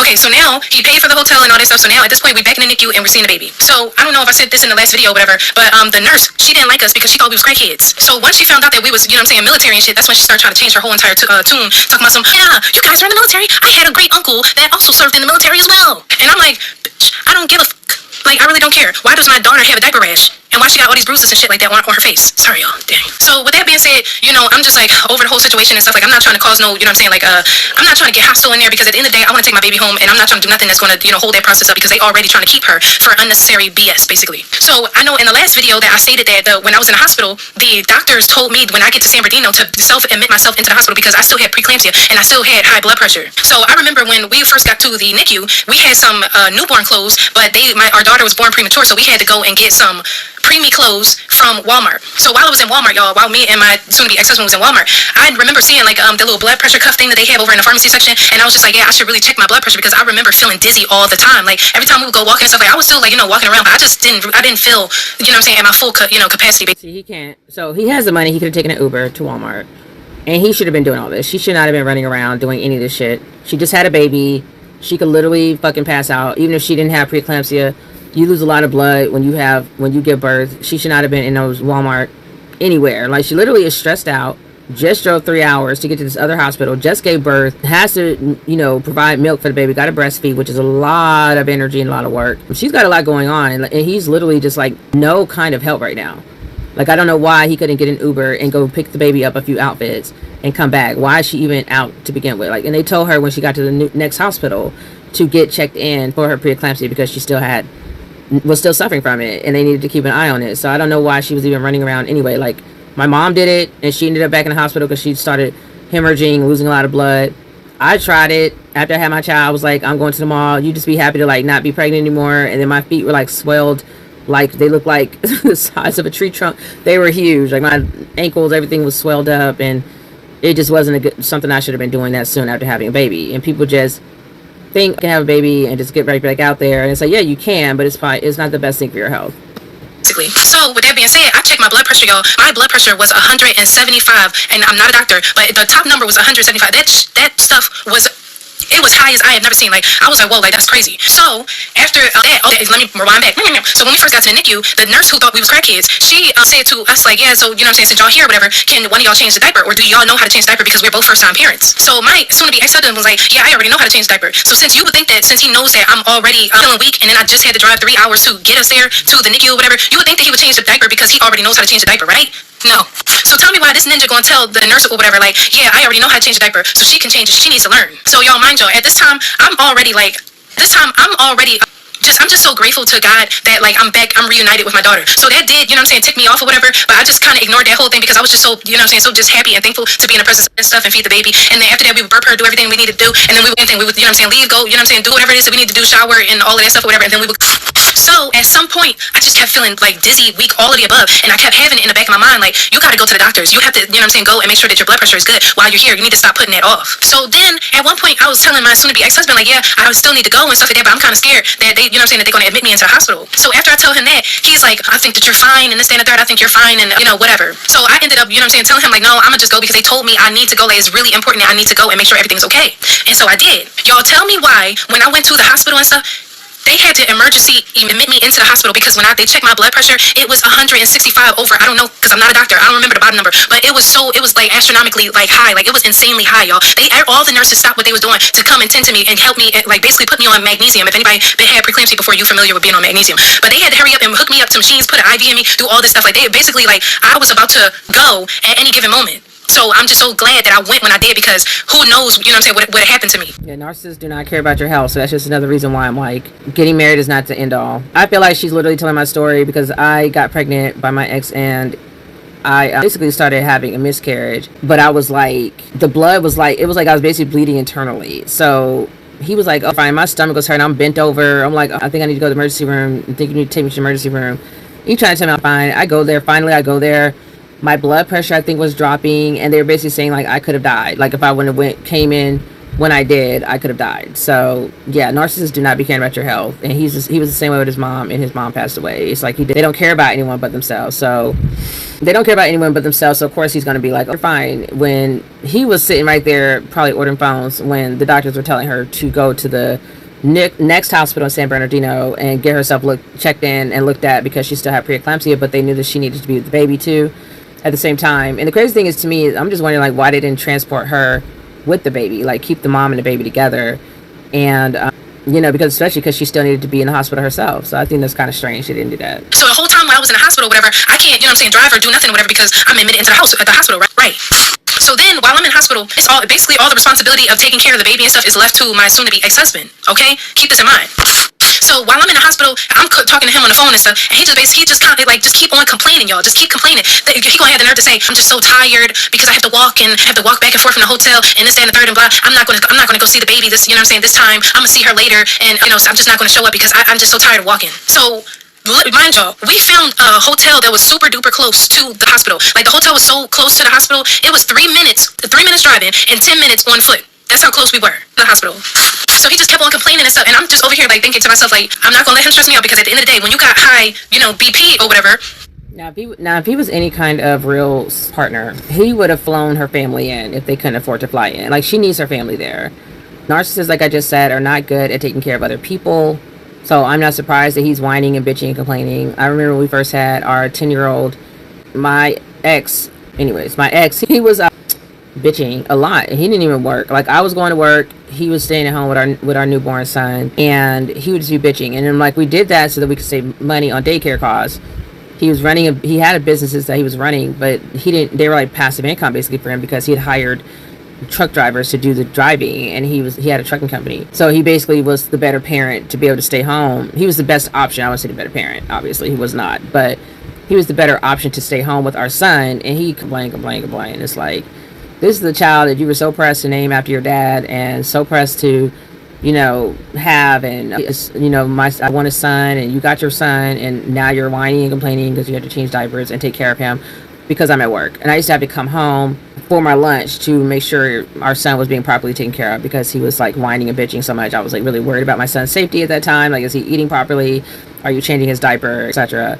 Because he was just complaining so much. So this reminded me of that situation, and that's why I left his ass, and I'm perfectly fine being a single mother, because if I had to put up with all that, I might as well be just raising my kids on my own. Then you get, you know what I'm saying, agitated and all that stuff. What is your BP gonna do? It's gonna go up. So the whole time while I'm in the hospital, I'm just like, you know what? Now you focus on yourself, focus on getting your BP down, you know what I'm saying, and just focus on getting out the hospital and leaving and going home with your baby. So yeah, so then I think I had to stay in there for like maybe 2 to 3 days. And so when I was getting out, at the same time, it was good timing because my daughter was getting out the hospital at the same time. So we was both, you know what I'm saying, leaving. So I'm gonna speed this up because I don't know how this, you know what I'm saying, shit didn't happen. So when we was, you know what I'm saying, getting out the hospital and stuff like that, I went to the NICU part. Then next thing you know, my soon-to-be ex-husband is beefing with one of the nurses and stuff. So, and then tried to wanted me to fight her. And I'm like, bro, I'm not, you know what I'm saying, I'm about to fight her and stuff. Like, at the end of the day, we trying to leave and take the baby home. Why the hell would I start, you know what I'm saying, fighting with the nurse and stuff just because you don't like her? What? Like, hush. So y'all, we ended up leaving and stuff after we had all the checks and stuff done. And then once we ended up leaving, I started driving. And that's when, while I started driving, y'all, next thing you know, I started getting dizzy, like super duper dizzy. Like, it felt like I was on like a roller coaster ride or something like that. And while I was driving with the baby in the car, and, you know, but who cares about my ex-husband? But yeah, basically with the baby in the car. And speed for the next video. Please like, comment, and subscribe. All right, this is part 6 of how I made the biggest mistake of my life by marrying my abusive / narcissistic ex-husband. All right, so I last left off the last video, saying that I was driving back home and I started getting dizzy as fuck while I was driving. Yeah, so out of nowhere, I started getting dizzy as shit while I'm driving and stuff. Like the whole, it just, y'all, if you know how when you spin real fast or whatever, and then you stop and everything just fucking, that's literally what happened to me while I was driving, and I had the baby in the car with me. And then on top of that, I am the only person that can get us back to Fort Irwin at this point. So I had to pull over and shit because, I was just, it was just so, I just could not drive. Like, I just could not drive. So it's like, you ever get the bubble guts or something like that, and then, like, you get that, like, oh, damn, I gotta poop right now feeling, and then it'd be like, all right, it's going away. And then out of nowhere, come back. That's what was happening to me while I was driving, and the shit would just spin at random. Like, at random. But luckily, we were almost to the destination. So we made a stop or whatever. I gathered, got myself together. I said a prayer and everything because that bitch couldn't help me. And, so we were able to get back to Fort Irwin. But so I stopped at a Walgreens because I had to take blood pressure medication and stuff because of my blood pressure was so high at the time due to me having preeclampsia. So when we stopped, everything was cool. I got a little reset and stuff like that. And then we finally get back to the house. So fast forward, everything for, like, I want to say the first 4 months of, my daughter being born and stuff, was, despite that whole, like, the childbirthing experience and the NICU experience, all of that shit, everything was going good. My daughter was gaining weight. Like, she was gaining so much weight, y'all. She was eating up she was drinking all the milk. She was just, my baby, she was just drinking milk. Yeah. So yeah, and then he was being a decent father. Like, he was doing what he was supposed to be doing, basically. So if I needed to run errands and stuff, he didn't have a problem with watching the baby. Like, they would spend time together. Like, in the beginning, he really enjoyed being a father. Everything was good. He loved our daughter. So here, now mind y'all, during this whole entire time, I got beef with my ex-best friend, okay? So I'm still dealing with all of that drama and shit, which I'm going to make a story time about that, because that story, y'all, is crazy. I don't know what, that story is crazier than this story. But anywho, so I'm still going through all of this drama with my ex-best friend because we're all living under one roof. So I'm going through all of this shit with him, and it's just crazy. So I told my now husband or whatever, soon to be ex-husband, I told him I came up with a plan because I was just like, I had already, so I'm gonna tell, like, all right, so quick side note, right? So anybody that been in the military before, y'all already know that it's a lot of people that have contract marriages. So what is a contract marriage? A contract marriage is when two people in the military, or it could be like somebody trying to get like citizenship or something like that. I don't know, but I'm gonna just only speak for the military, right? So like two people in the military, they want to get extra money or something. It depends on if both people are service members. So if both people are service members, both of them get paid extra money to be married. So, but if one person is not a service member, because at the time I was a veteran, I wasn't in the military anymore. So my ex-best friend, he was in the military at the time, so he was getting paid extra money for me being married to him. So, and then also we had a house and stuff like that. So we had a contract marriage at the time. So now back to me and my now ex-husband. So yeah, so I came up with a plan that I'm going to divorce my ex-best friend or whatever, and then so I told my now soon to be ex-husband to go back home and set up shop. Okay, set up shop for when we ready to leave. Cause Hold on. So remember in the beginning of the story where she talked about how the best friend left her hanging, like he had her move out there, then he ended up leaving her or something like that, and she was so confused and not understanding like why he did that. Did we just get the answer? Because I mean, did she say that they was married? I don't think in the beginning. Now it's been almost an hour. I don't believe in the beginning that she said that. Yeah, she did not say that she was married to this man, and now now it explains a lot, like why she moved all the way out there. But just because you have a contract marriage, like, why do I need to move with you? Like, if it's a contract marriage, I can be living somewhere else. But yeah, that's confusing. I've heard of that before, that people would do that. Not sure if it's allowed, but I do know that people were doing it. That really, I don't know, that brings a whole level of crazy to the y'all, the way I don't even know what to say, because I've heard of it, but I was not about to be partaking in any of that. I mean, that definitely brings a whole another level of crazy to the whole story. So I don't even know. I don't even know what to say. And I don't know why her ex-best friend or whatever was tripping. Like, is he mad that she don't want to be with him? Or was he doing something on the side? And the fact that he's still in the military, like, he's not allowed to talk to anybody else. He could get in trouble for that. Like, because that would be considered adultery. And they can hit you with Article 15, I think, for doing things like that. So yeah, this is crazy. It's like, now this explains a lot. And she definitely did not. This is what I mean by them putting these big gaps in their stories. Like, she did not explain this at all. She just like, oh, I just moved out there with my ex-best friend and things wasn't working out. Because I was like, why would you move all the way to another state for a best friend? Like, did y'all have a business you were starting together? what was the reason for this? Like, what was the plan going to be? And I knew it was something, and now we just I guess heard why it happened, but I still don't know why she had to move with him. I guess she thought they were cool, so she did. She thought I could move with him. I would have a place to live. We could get our money up. I mean, I'm not really sure what the plan was. That she was married to the guy and it was contractual. Okay, so now we know why that happened. Now we know why the friend and her fell out the way they did. It was actually contractually married. And I don't think I would have meant to something like that on tape, honestly. Sounds a little bit fraudulent. No, I don't know. Whatever. What do y'all think? I'm there to, you know what I'm saying, handle my business, you know what I'm saying, like pay some debt off and stuff, and I'm living there rent free. Like I wasn't paying no bills other than like my car note and like little credit card debt and stuff, because the whole point of me moving out there was so that I can tackle all of my debt. So with that being said, now I gotta backtrack some more. So when me and my soon-to-be ex-husband was talking, he was telling me, because I was just like, should we move to Maryland or should we move to Pennsylvania? Should we move to Philly, or you know what I'm saying? Where we moving to? So he basically told me like, yeah, we should move to Maryland. It's such a beautiful place. It's a family-oriented place. It's just so lovely. Laurel is just the greatest place, you know what I'm saying, on the earth. He didn't say that, but that's how he was talking it up, like just talking it up. So then he also was talking about how his family, because this was me and our first child. So, but in his family, our daughter is the only child in the family. So she's the first grandchild. She's the first child, period, in their family. And then in my family, it's like plenty of children. Like my daughter, she got like a whole bunch of cousins. She got like, I can't even count so many cousins. So he just basically told me like, yeah, I want to move to Maryland because my family, this is the first, you know what I'm saying, baby, first grandchild, everything. And my mom and my family are really excited because they want to see the baby. Not to mention, he keeps telling me about how it's such a pleasant, you know what I'm saying, place, and there's plenty of, you know what I'm saying, places for us to go out on date are going to help us. So if we want to go out and do stuff, my mom, my sister, you know, my family will watch the baby. So I'm like, shit, I'm sold. They want to be, you know what I'm saying, like a part of our daughter's life and shit. They want to help us out with the baby. It's a great place for us to raise our, you know what I'm saying, have a family together and stuff. I'm sold. Let's move there. So since he's already from, you know what I'm saying, Maryland or whatever, I'm like, and we also talked about this too, because he said that he had a career job before he joined the Marine Corps. So I'm like, oh, okay, cool. So he basically said that he didn't have no problem with getting that job back once he was to, you know, get out of the military. So I'm like, great. So that's when I came up with the plan, like, all right, so you finna go back, you finna move back to Maryland, you finna get, you know what I'm saying, a job, you finna get the apartment, you know what I'm saying, get everything going, so that when me and the baby finally come, you know what I'm saying, back or whatever, we have somewhere to come to. We have a home already established. So by that time or whatever, so he left, and he ended up going back to Maryland and stuff, and I was still in California with the baby the whole time that he was, you know, in Maryland. So while I'm there, I'm still going through, like, you know what I'm saying, beefing and stuff, but I was able to swindle something because the relationship between me and my ex-best friend or whatever was so toxic or whatever, like, I was able to get him put out the house and stuff like that. But like I said, y'all, please stay tuned, follow me, because that story is fucking crazy. But like, you know, being with the baby and stuff, like, I wasn't really getting no break because my baby, she was a Velcro baby, so every time I would put her down, she would start crying and all this stuff or whatever, you know, so I was just like, you know, I want some help, like, I'm ready to come home a little bit earlier.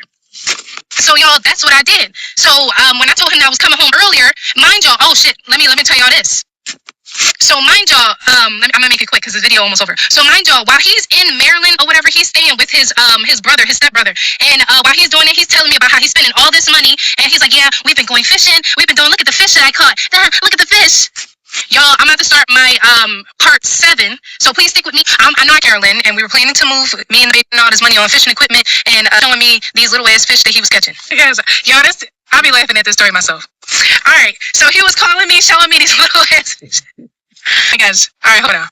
All right, so he was calling me, showing me these little ass fucking fish and shit. And y'all, I was so fucking annoyed because this nigga would call me all fucking day long and shit. I'm like, yeah, babe, I just ordered these fishing rods and shit like that. I just ordered this and that and the third and blah. And yeah, are we going fishing? And yeah, I've been going fishing with the boys. We've been going fishing. So me, I'm like, yeah, I guess I'm a pick me. Well, I was a pick me. I ain't no fucking pick me no more. But y'all, I was being so supportive and shit because he just, all right, so I got. She's probably one of the first people that I've listened to all these story times over the last few days or so, because I've been doing research for my own channel, because I like talking about stories that have to do with being a Black single mom, and why I talk about why you should not be putting marriage on such a pedestal. And she's probably the first woman that I've heard out of these stories that's said I was being a whole pick me. Like, they've said delusional. They've said a million different things, but they do not admit that they were being a whole fucking pick me. They have so many excuses why they're putting up with the shit they're putting up with. And it's like, the reality is you were being a whole pick me. Like, you just wanted to be picked. You wanted to be chosen. You wanted to get married. You wanted to have the ring. You wanted to have the last name. You were being pressed. You were being thirsty. You were being a pick me. So I was very shocked. It seemed like she just like realized that, like as she's telling the story, like, yeah, I was being a whole pick me. Yeah, you were. And it's okay to be recovering pick me or have recovered from your pick meisms, but let's call it what it is. If you're being the stuff you're doing that's sounding like completely out of control and don't make no damn sense, you're being a pick me. Tell y'all this quick story, right? So when we first met each other, he was telling me about how he was in his last relationship with this other girl and she cheated on him. Now in the beginning, I was just like, oh, why would she do that? And this and the third, like, he's such a great guy. But now I know why she was cheating on the bitch. But anywho, so in the beginning, he was talking about how they was in a long distance relationship because she lived in Maryland or she was from Jamaica or something, because he's my now soon to be ex-husband is Jamaican, or he's a knockoff Jamaican because he came here when he was like fucking 8 years old and the bitch don't even know how to speak patois correctly. But his mother is Jamaican, his stepbrother is Jamaican, like the whole rest of the family is Jamaican, and they actually have legitimate accents, but his is very forced. But let me tell you this quick story. So when he was with this other girl or whatever, and she cheated on him, the dude that she was cheating on him with had sent him pictures the same. Did you get a job? So yeah, I'm like, you over here going fishing with the boys and you're telling me all this shit, whatever, and you buying, you know what I'm saying, using that $26,000 that I helped you get, that I basically got for you.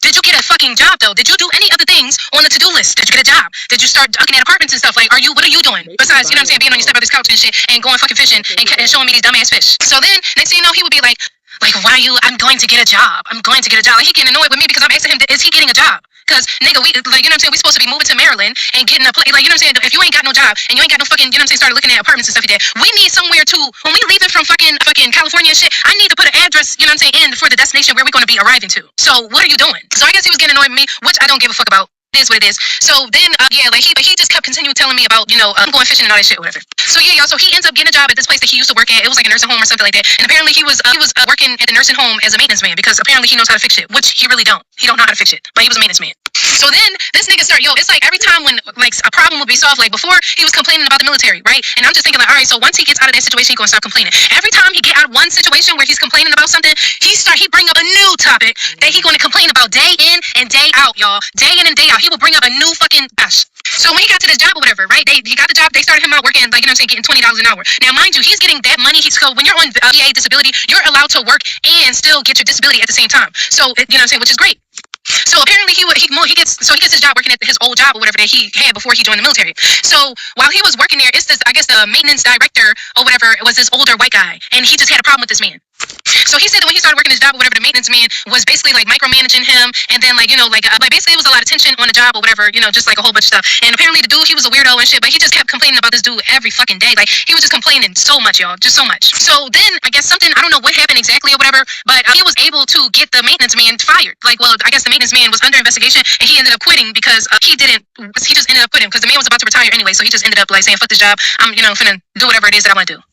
With that being said, they promoted my soon-to-be ex-husband to maintenance director. So he went from having a $20 an hour job. The man who was, you know what I'm saying, he was complaining to me about every single day, y'all, every single day, from sun up to sundown, just complaining about this man. He's gone now. And they gave him a raise from $20 an hour to $65 to, well, it started off at $50,000, but some other shit happened and they was trying to raise his money or whatever, his salary. He was getting paid a salary job. So they started him out at $50,000 and trying to give him a raise to $65,000 to $70,000.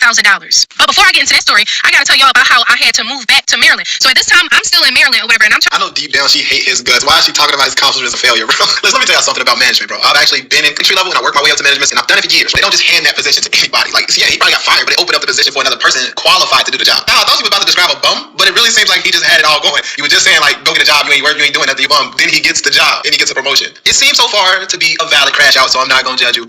Trying to, you know what I'm saying, focus on like, damn, how am I gonna get out of Maryland, you know what I'm saying, all this stuff. So I will say this, y'all, he did give me, like, you know what I'm saying, majority of the money to move because it cost like to move have movers to come to my house and gather all of my things and to move it, ship it back to Maryland or whatever. I think it cost me like $2,000. I think it was like, it was $2,000. So I think I paid a $600 deposit and he paid the rest of the money. So with that said, I originally was trying to have my car shipped back so that me and the baby could hop on a flight and go to Maryland. But I paid the guy to ship my car and stuff, and they weren't showing. And I paid for the plane ticket too, and it just wasn't showing up on time. So all the movers was there to get my household goods and all that stuff or whatever. And then I paid for the plane ticket, but the guy who was supposed to pick up my car on that day fucking just decided that he didn't decide. He just kept telling me like, oh, I can't come. Can we do it next week and stuff? And I'm like, no, nigga, I need you to come and pick up my car now. Like, I already paid you, and if you're not going to pick up my car now, I need my motherfucking money back. All right, y'all. So this is going to be my last video for today. But please stay tuned because tomorrow I'm going to continue to be in Maryland, y'all. And once we move for more content out with my abusive slash not Maryland, I was in California and I was trying to get my car shipped along with my furniture and everything back to Maryland. And the guy who I paid to ship my car to Maryland, he kept trying to reschedule on me, and I'm like, I can't stay in an empty house with no furniture and my daughter and all that stuff. Like, I just can't. So yeah. So the man ended up giving me my money back. At first, y'all, he was not trying to give me my money back. I had to cuss his ass out like, no, because I didn't sign nothing. I didn't sign anything yet. Yeah, okay, so I gave you the deposit and everything like that. And he was just like, you know what? I'm going to give you your money back. Like, yes, run me my money. So right then and there, I'm like, I really wanted to catch a flight because who wants to drive all the way from California to Maryland with a baby? Who wants to do that? Nobody.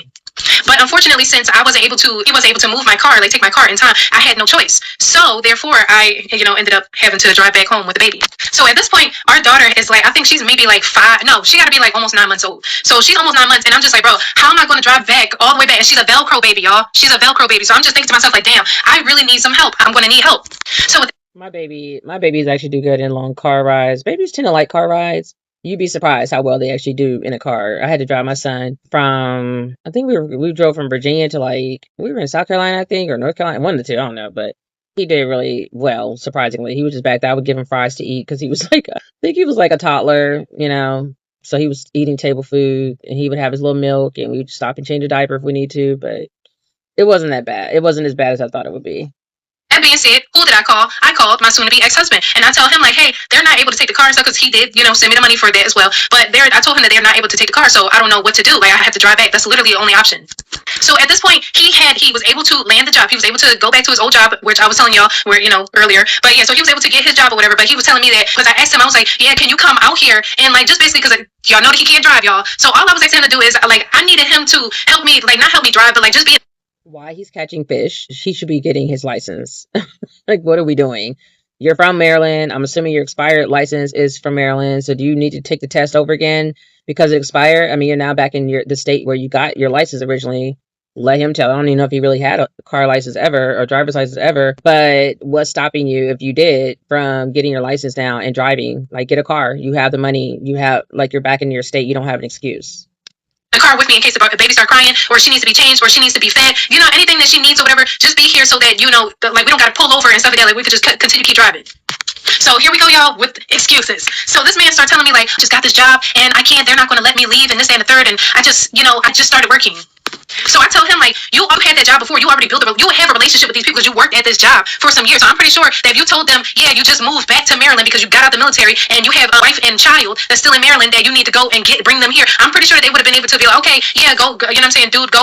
I don't know if I skipped past it because I'd be skipping past it sometimes. If she's repeating the same thing over and over, I'll skip it because I don't like my videos to be too long, and it's already over an hour, hour and a half now. But I try to keep it as short as possible. But I don't remember saying that they got married. So I don't know if she's just calling him her husband to keep it short. But it'd be these really big parts that I feel be getting chopped out of the story, and that's kind of crazy. On ahead and go get your wife and your child, and then return back to work when you're able to. So he's telling me that that's non-negotiable. He's not able to because he don't want to get fired. And then the next thing you know, he starts telling me oh, don't you just get your sister or your mom or your brother and stuff like that. So literally, y'all, I asked everybody in my family. Everybody was like, I can't do it because they have their own lives. My sister, she got 3 kids. She's married and she has a job. She's a registered nurse, so she's not, going to be an option. Then I have another sister. She has 2 kids. She works full time. She's not an option. My mom, on the other hand, she could have came out there. She could have came, but whatever. Then I have a brother but he's. Yeah, it just sounds like she has a family that's not supportive because all the stuff she's going through. I'm constantly just wondering where was her family. So. She sounds like and this is what I hate to hear from especially Black women. It's the lack of support that we get. And I feel if it was a man, everybody and their mom would be coming out to support men when they're single fathers. But women just don't get that same. I'm trying to, hold on, y'all. Women don't get that same type of support and love that men get when we're doing it alone. So doing it alone. So yeah. So at the time he was a full-time student. I think that he was going to Berkeley. So he was going to school in San Francisco. I think that's what Berkeley is. But anywho, so all of these people cannot go. And everybody that was asking, they were like, well, why don't you just ask your husband? You know what I'm saying? But why don't you just ask him to come out? And then everybody was just I was telling them he claimed that he can't come because he just got this new job and he doesn't want to get fired or some bullshit, whatever. And they was just I'm not believing it. So at this point or whatever, I'm hey, I'm trying to get out of California as soon as possible. So everybody's telling me that they can't come because obviously for obvious reasons, they had their own lives and children and all types of stuff. So they just can't come. But him, he could have came. I'm not trying to hear nothing that nobody say. He could have came. And everybody else in my family, of course, and other people that I've told the story to also agreed that he could have came out there. So I ended up having to drive all the way from California to Maryland by myself with the baby. Y'all, it took me 3 days to drive back. I barely made any stops. I didn't make no stops unless I had to. And then the whole time that I was driving, y'all, imagine driving more than 24 hours with a baby who's crying because they desperately want you to hold them. That's crazy. So I got family in Kansas or whatever. So I ended up stopping there and getting a few hours of sleep. And then I got right back on the road and went straight to Maryland. So when I get to Maryland or whatever, my soon-to-be ex-husband, he's trying to introduce me to all these people and stuff like that. I guess trying to show me off because I'm not. Hey y'all, I'm a humble lady. Okay, I really am. So I'm not. I would never ever say I'm the most beautiful woman in the world or anything like that because I'm just going to be real. I know I'm not. There's women out there that look way better than me. So I'm just a very humble lady. I really am. But on that note, he wanted to show me off because he feels like I look better than his friends, girlfriends, and baby moms and all that stuff or whatever. So he wants to introduce me to these people after I just drove 3 hours. You want to show her off, but you don't care enough about her to help her drive your daughter back to Maryland from fucking California? Make this shit make sense. Like, these men do not like us, y'all. I can't stand dudes. Like, I just can't. Like, you really have me fucked up. They really do not like women. Like, you're literally just treating her like an object. You're showing her around like she's a trophy, but you don't really care about her. You've been treating her like shit almost since you met her. And I just don't understand guys at all. Like, if you feel, I mean, this is like, I guess would be considered, and it's like, yeah, but you don't treat me well. So this is awkward. It's just like, you are showing me around to everybody, but you've been treating me badly all this time. This is bullshit. Hours. I don't want to be introduced to nobody. I want to get somewhere, lay down, get some food in my stomach, and just chill and relax. That's all I want. That's it. So when I first meet, I'm telling him like, yo, I don't want to meet these fucking people, yo. I don't want to meet these people. But me trying to be a supportive wife and trying to be a good wife and all this stuff, I was like, you know what? If these people are important to you, then I'll talk to them. So he introduces me to one of the dudes or whatever, his baby mom, and the girl did not like me, y'all. She didn't even ask me what my name is or nothing like that. Like, she just, I guess, saw the way how her baby dad or whoever was looking at me and stuff. I don't know, don't shoot the messenger, but she just was not feeling me from the rip. And I was trying to make conversation with her because I'm a very nice girl, y'all. I am a girl's girl. So I'm trying to talk to her, and introduce myself and let her know, like, I'm not, like a suck-up person or anything like that. Like, I'm a really, nice person. I'm a friendly, easygoing, woman. woman. She was like, nah, I'm not trying to. And then not to mention, y'all, I don't got nothing against people who, do this. Me personally, I just would not feel comfortable or anything like that, smoking, like the reefer or gardening and stuff like that in front of children. That's just me though. I don't know what, other people be doing at home and stuff like that. But me personally, I don't like that type of stuff. But yeah, so that's just the type of person that, she is. They like to do a lot of drinking, they like to do a lot of smoking, and they don't care about whose children is around. Me, on the other hand, I don't get down like that. But, to each his own. I'm just so happy that I'm back, in Maryland at this point. So, I'm back. I got help now from my family. He told me all these great things about Maryland. We finna go on, do all this stuff where we finna explore as a family. Everything's gonna get better. Right. That's not what happened. So at this point, I'm about to start the next video, y'all. So please stay tuned. It's about to get real good, y'all. I promise. It's only been 3 months, and he told me that he basically ran through that whole thing, whole $26,000 that he had, and he's basically telling me he don't got no more money left. So after I get to Maryland, right, y'all, so I get to the brother's house or whatever, and I think that he was paying for a hotel for us to stay in, because at the time he was staying on his stepbrother's couch. So I remember we stay at a hotel and stuff, and for the first couple of days, and then afterwards I went to Philly so that I can show off the baby and stuff to my family. But before I went there, we were talking, spending time with each other. Everything was cool at first. So at this point, we were still the apartment that we had applied for was not ready yet. So I drove back home in July. And they were telling us that the apartment wasn't going to be ready until September. So I had to go back. I had to stay with my family until the apartment was ready, and stuff like that. But in the meantime, I was coming back and forth from Philly to Maryland so that I could spend time with my husband. He could spend time with the baby. We can all spend time together. So I remember but I wasn't coming up every single day, y'all. It was maybe every other weekend or something like that, right? So mind you, y'all, this man is getting, so let me go back for anybody who hasn't watched the video, prior to this. So he got the $26,000 when our daughter was first born. So mind you, our daughter is 9 months at this time. But the way how VA disability works, like when you get that back pay, you get that lump sum of money, and then they pay you your disability rating every single month, which is like a couple thousand. He got that lump sum money, and he's still getting that, that extra, money for his disability rating. And then when he went back to Maryland or whatever in April, I think he was out of work for maybe about 3 weeks to a month. So you've been working, I say if he's been gone for 3 months or whatever from me, you've been working out of them 3 months, you've been working 2 months. That whole time. So you got that lump sum, the $26,000. Then on top of that, you getting disability from the VA every month, and you're working. So how did you run through, and you're staying on your brother's couch? And mind y'all, the brother asked him to help him with some bills and stuff like that. And my soon-to-be ex-husband said, hell no, I'm not paying him nothing. I'm not giving him shit. Yeah.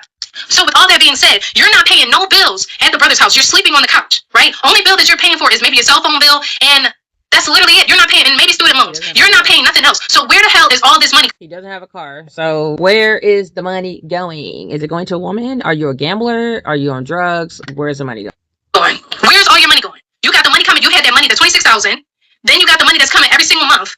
and you're working now. So how did you run through that whole 26,000? I'm confused. I'm mind blown. I'm not understanding. So when I'm coming there, I remember him telling me like, yeah, I'm not going to be able to pay for any more hotels and this, that, and the third or whatever because I'm basically almost out of that money that I got from back pay. So I'm telling him, how are you out of all the money when you know what I'm saying? You're getting the money every month, and on top of that, you're working there. So I'm not, and you're not paying no bills. So where is your money going? Don't y'all know this? Don't y'all know that this man had the nerve to tell me that he spent all his money on me, y'all, on me. Mind y'all, when I and a baby was still in California, yes, he was sending me. He was buying formula, Pampers, and wipes, and maybe occasionally some clothes for the baby, and having it from Amazon and having it shipped over to the house in California. But still, y'all, that amount, that the stuff that he was buying. Why didn't you just give her like half the money? They're married. They have a new baby. Like, that's her husband, right? Her husband. Why didn't he just give her half the money? Give her like $13,000, or why don't they have a joint account so that they can make plans with this money, buy property or something, invest in a property so they can have some passive income, some more money coming in, another stream of income. And this same thing happened to me with my ex. I got back pay. I got that kind of money in my account. And even though he is a property owner, he has like 2 properties.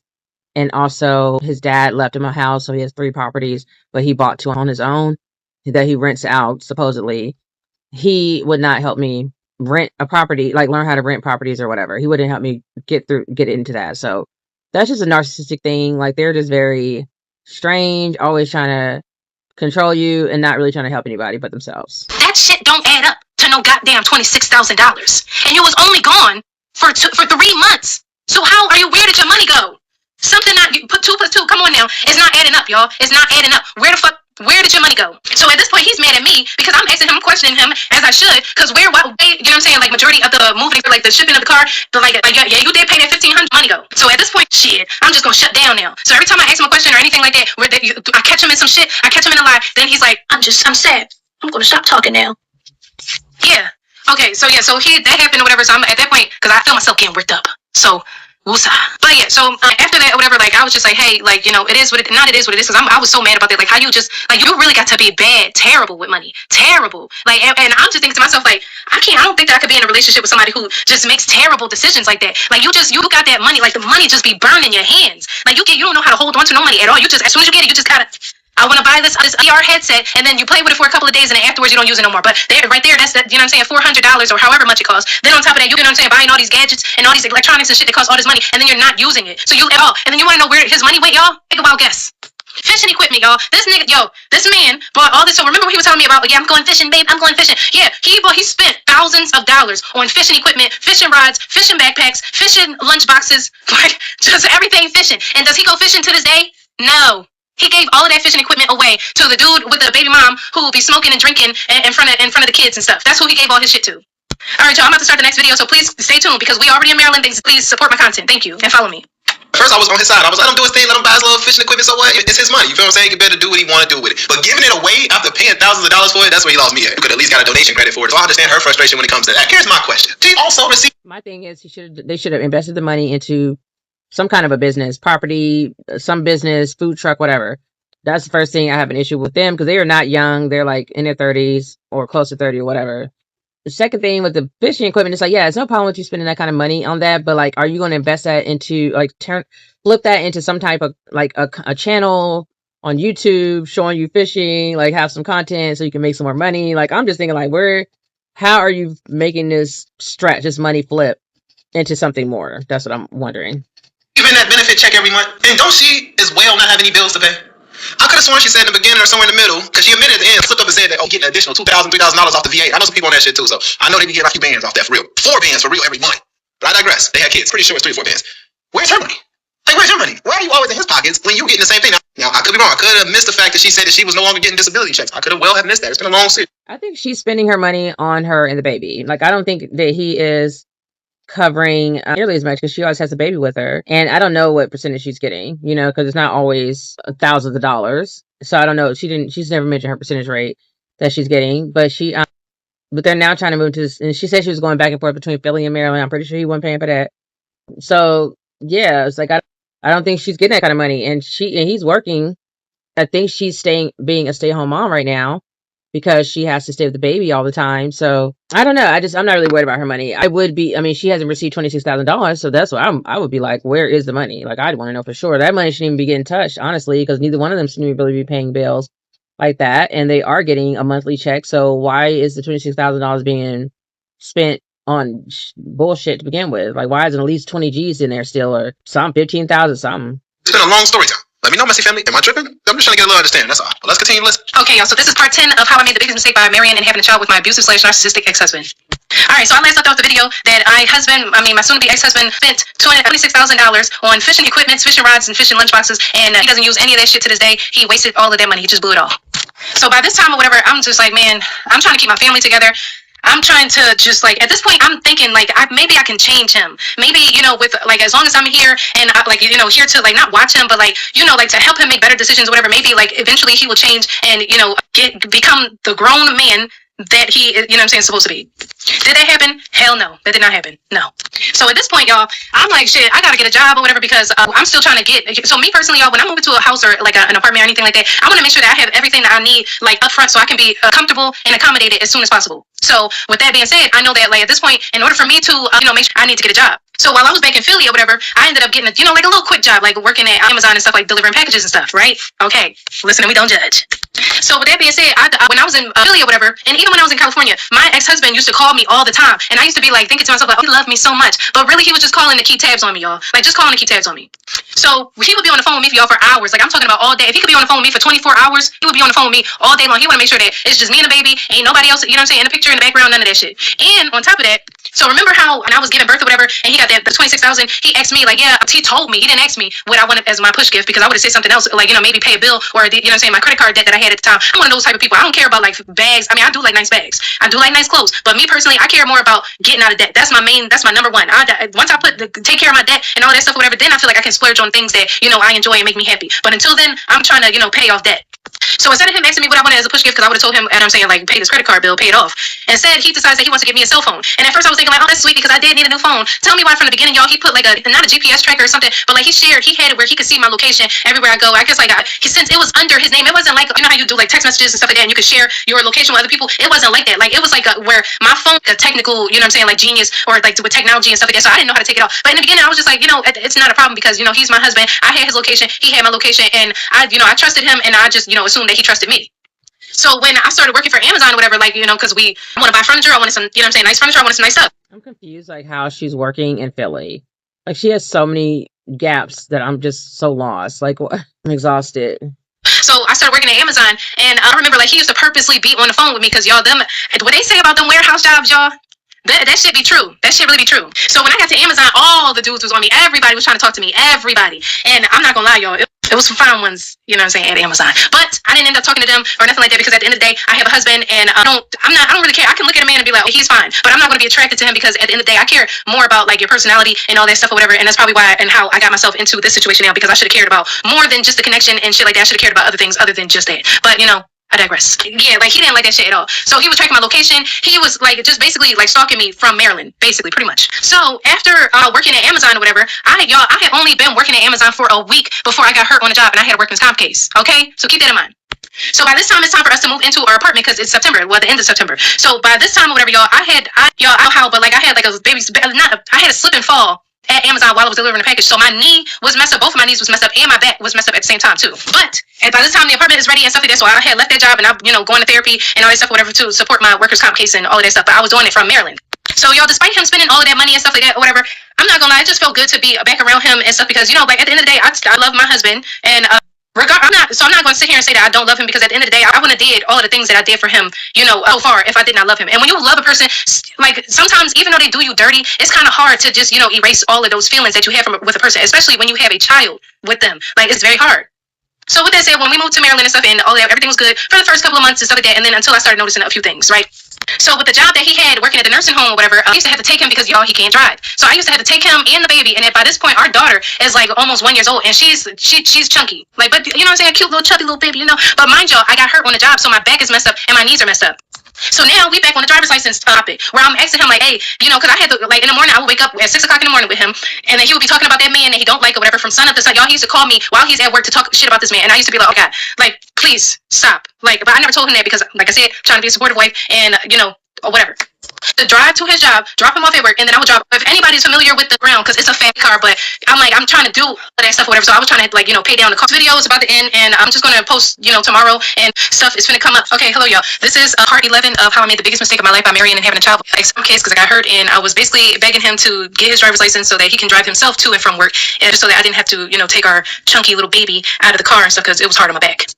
So all right, y'all. So here's where the story really started heating up. So when we first moved into the apartment, he said that it would be a bright idea for us to put cameras in the apartment. And me, I'm like, no, like I did want to be able to check up on the baby and, you know, see what she's doing. Or he told me that when his family comes over and stuff, he did to help us with the baby and stuff, like, you know, we could be able to, you know, like check on our phone, see what's going on, make sure, you know, the baby is being taken care of properly. So he put a camera in the living room, in our daughter's room, and a camera. At first, there wasn't no camera in our room, but it was just a camera, like, in the living room, in our daughter's room, and we had a doorbell camera. So with that being said, he used to be at work. Now, so we totally off the other stuff because, like, he just refused to get his driver's license. Every time I would ask him, can you get your driver's license? Can you please do this? Can you please do that? He would just shut down. So eventually, I'm like, you know what? I'm already having in my mind that I don't want to be in this relationship anymore because it just, you don't want to do nothing. Like, you just don't want to do shit. So with that being said, he used to, like, watch me on the cameras. And at first I was thinking, like, you know, like, us just for checking up on the baby. Maybe, like, you know, even though we lived in the suburbs or whatever, he made it, like, us for security purposes and all this crap or whatever. So I'm just like, whatever. And he logged me into the account, too. So I was able to see, you know, the cameras and stuff, too. So with that being said, I'm not gonna lie, y'all. I used to be talking shit about him because y'all know why. Like, listen to all y'all. Do you not hear all the stuff that I'm saying about this man? Of course, I was talking shit to my mom, my sister, everybody, just asking them, like, yo, should I stay in this marriage or whatever and try to make, you know, my family work, or should I just, like, cut my losses and just leave? So mind y'all, the only buying spots that we had in the house at the time was the kitchen, the bathroom, and my room, basically. So whenever I would be on the phone, at first I used to go into my room, you know, like sit on the bed and, you know, just talk a little bit of shit. Because I knew that he was, like, you know, listening, because he, like, throughout the day, he would call me when he know that I'm not doing nothing or whatever. He would look at the camera and be like, oh, she's not doing nothing. I'm gonna call her and complain about this man I don't like at the job. Because he used to call me every single day, talk to me like, do your work, bro. Do your work. Stop calling me. I'm already dealing with the baby and stuff, like, you know what I'm saying? Like, because I used to be a stay-at-home mom. So focus on your job. Is this another guy he complained about? Because I thought the other guy quit. Or, like, I'm confused about that. And, you know what I'm saying? Talk to me about whatever when you get home. So I noticed one day that, like, happened. So I was talking on the phone, and he used to be watching me, y'all. So every time I get on the phone or whatever, he would be sitting there at work with his camera or whatever. I don't know. I'm just assuming that this is what he would be doing, and he would just be watching what I was doing. So every time I would talk on the phone, mind you, the cameras, you can hear everything too. So I used to go into my room and, you know what I'm saying, do my shit talking and all of that. So then tell me why after I would get off the phone and come back into the living room and stuff, you know, watch TV or, you know, be with the baby and all that stuff or whatever, he would call me and be like, why you go into the room to talk on the phone? Why you ain't talking on the phone in the living room? Like, duh, dummy, I don't want you to be in my business. That's why I'm going into the room to talk on the phone. Like, what? So then after that, he decides to buy an extra camera and puts it in my room, so that he could watch me, so that I can't, so at this point, I can't even go, if my mom or my sister or anybody calls me, I can no longer go into the room in the house where I live at to talk on the phone. I can't even talk on the phone in the house, period. And if I do want to do it, I got to do it either in the bathroom or in the kitchen, because he's watching my every move.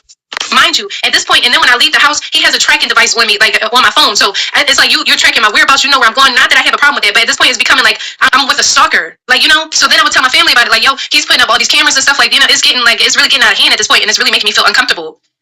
So then, like, at this point, y'all, the relationship is getting real hostile because, like, he's not, I'm asking him about the driver's license, he's refusing to get it. Then, let me tell y'all this. So then we was getting into an argument because that job that he refused to come to California to help me drive from California back to Maryland, he up and quit that job, y'all. They gave him a promotion from $20,000 an hour to $50,000 a year. And they told him that if you do a good job, you know what I'm saying, within that year, we're going to raise your pay or whatever to $60,000 a year.